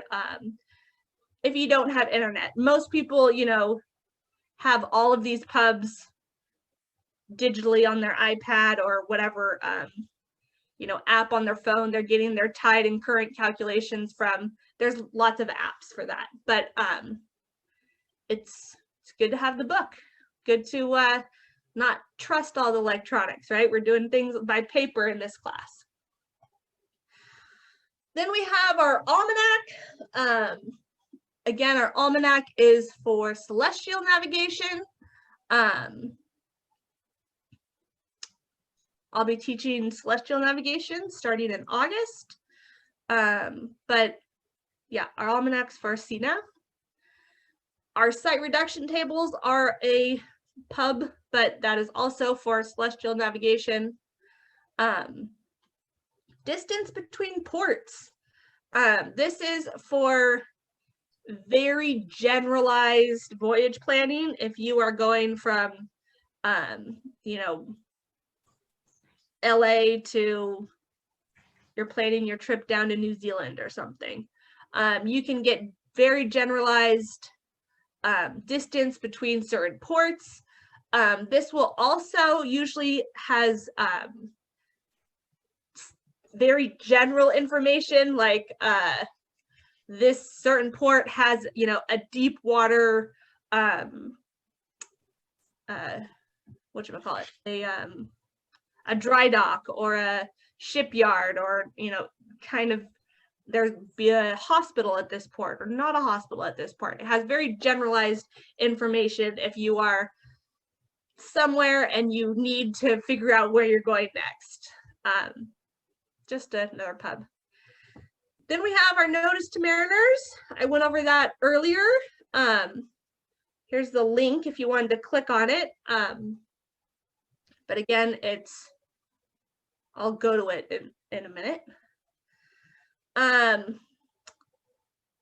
Your notice to mariners again. So I did kind of go over this, but you have your chart number, your edition, and then the latest notice to mariner where there's a correction. Then you have your corrections. You also have sometimes when there's a lot of corrections on a certain thing, like the one we saw had, you know, a bunch of little Latin longs for a fish haven. Sometimes if you get the actual, they used to come to the ships with actual packets, like the notice to mariner was a packet. They'd have the stickers where you just literally peel off the sticker and then put it on the chart. So you didn't have to draw in all of the details. So you could, if you don't get it delivered to the ship, there are printable versions of it on the Chartlet Notice to Mariner website, where you could just print it out and cut and paste. Literally just cut it out and paste it in. The notice, when I showed you earlier, I did charts affected by the notice to mariners. There's also the publications affected by notice to mariners. So all of those light lists and those coast pilots, they can have updated information. So you want to see all of the updates for each coast pilot or each pub that you're using. And there's a list of all of the publications there too. So with the latest editions. So a good reference on that as well. Okay, what we didn't talk about was local notice to mariners.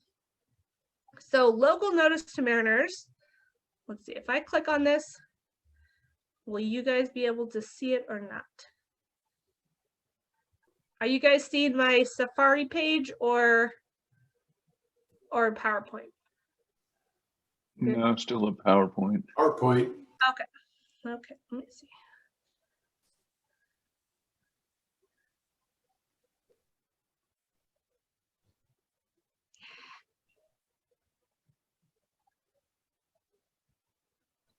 Oh, okay. So I actually just screenshotted things of it. So there's the link to it.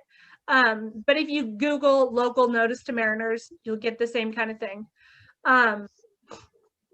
Local notice to mariners is more of a temporary correction or just general information. So here we have, they're making a buoy. I don't know. Let's see. Let's look at another one. There's a submerged anchor cable. Mariners and surfers in the vicinity of this area. There's a cable in the surf zone. Grounded by the fishing vessel, whatever. Southern California, Huntington Beach, there's a marine event. There's a racing event, the 3rd annual Huntington Beach Moto Surf and Free Ride from 6 to 6 on April 20th. You know, bunch of stand-up paddle boarders around the area. So again, and then it says, you know, you can monitor channel 6 to get a hold of them, or you could call this number. So it's kind of just temporary information. There's construction, dredge operations over here, gives you some contact information, you know, more of a temporary thing than a permanent change that you're making to the chart. But as you know, you could put it in pencil on the chart, like, oh, there's going to be a dredging in this area, like make your own little note. Here's the numbers, see my post-it note or whatever. Sometimes So you'll Bree, have on that chart, excuse me, those little numbers on the right, are those the weeks and years that particular, so they just keep them in there like it's kind of a rolling list, or? Yeah. Okay. Yeah. Cool, thanks.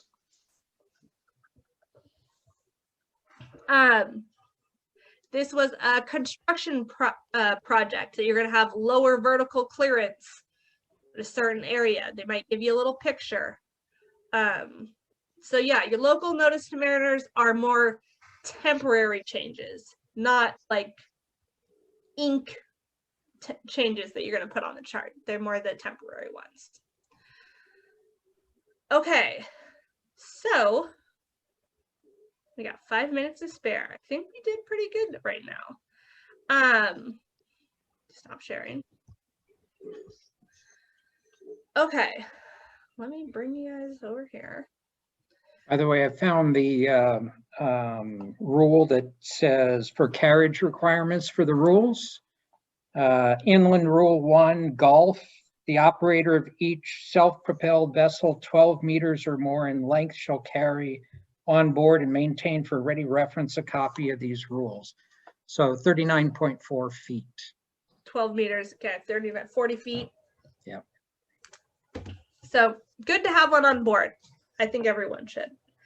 Okay, so for our homework this week is going to be, let's see. Bree, Yes? can I ask you a quick question, please? Yes.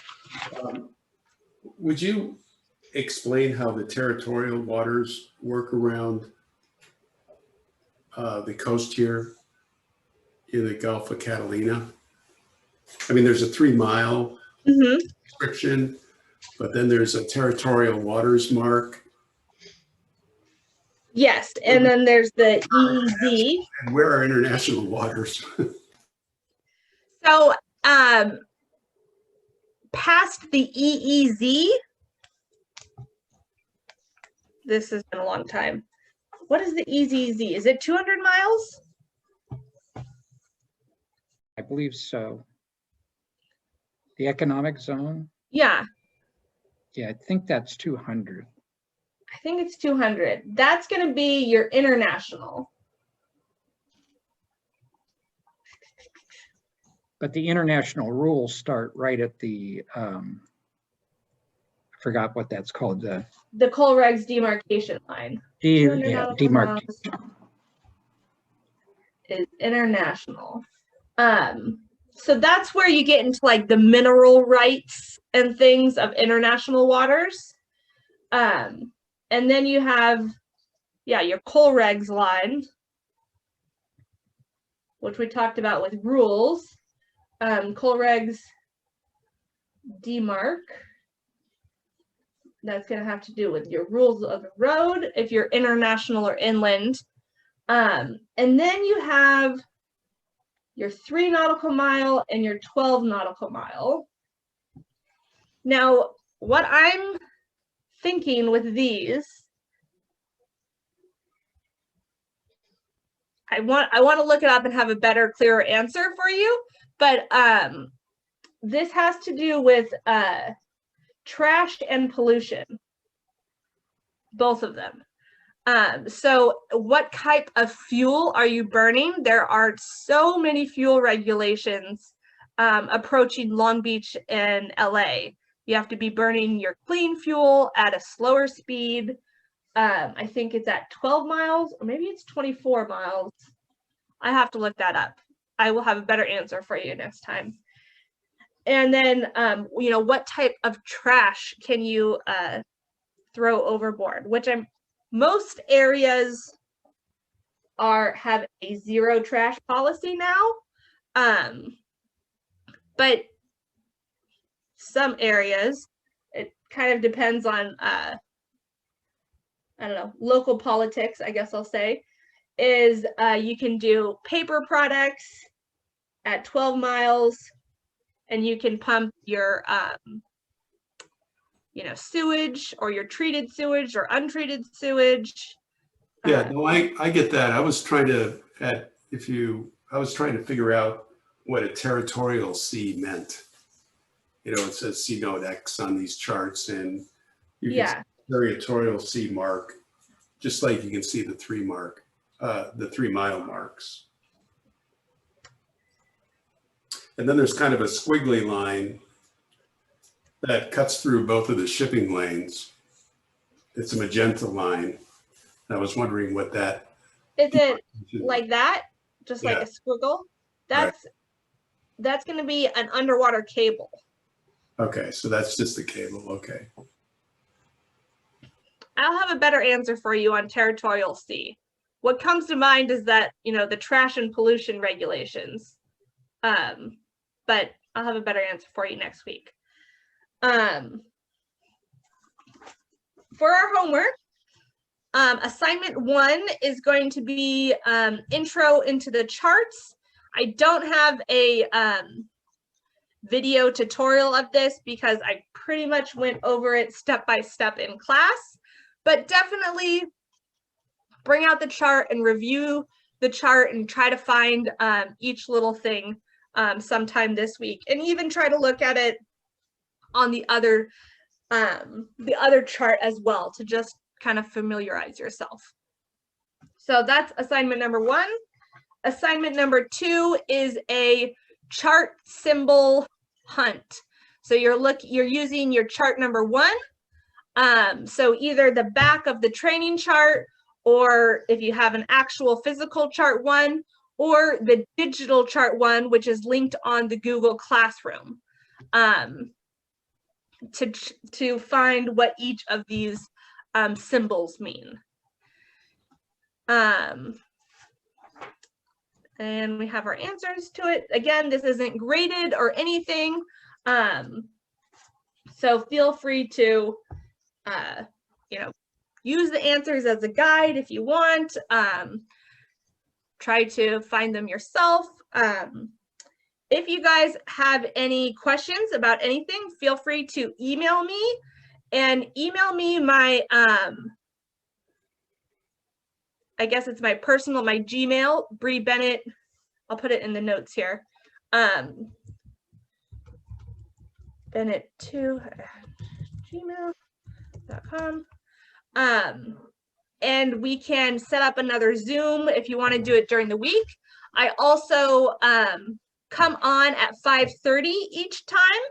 So if you have any questions that you want to go over before class, I have, you know, the chart and the document camera all set up, that we can go over any questions beforehand. So I do log on at 5:30. Class starts at 6:30. I don't dive into all the details of the homework assignments, but I kind of just make myself available for questions. And later, when they get more detailed, I do have the video tutorials of each homework assignment as well. So that is class. Does anybody have any questions about anything? You guys doing all right? I know it was a lot of information, me talking. I feel like the first 2 or 3 weeks is just like a lot of information coming at you. And then week 3, week 4, we start getting into real practice problems, practice voyaging. So yeah, that's all I got for you guys. But have a good week. Fun. Thanks. Bree. Good night.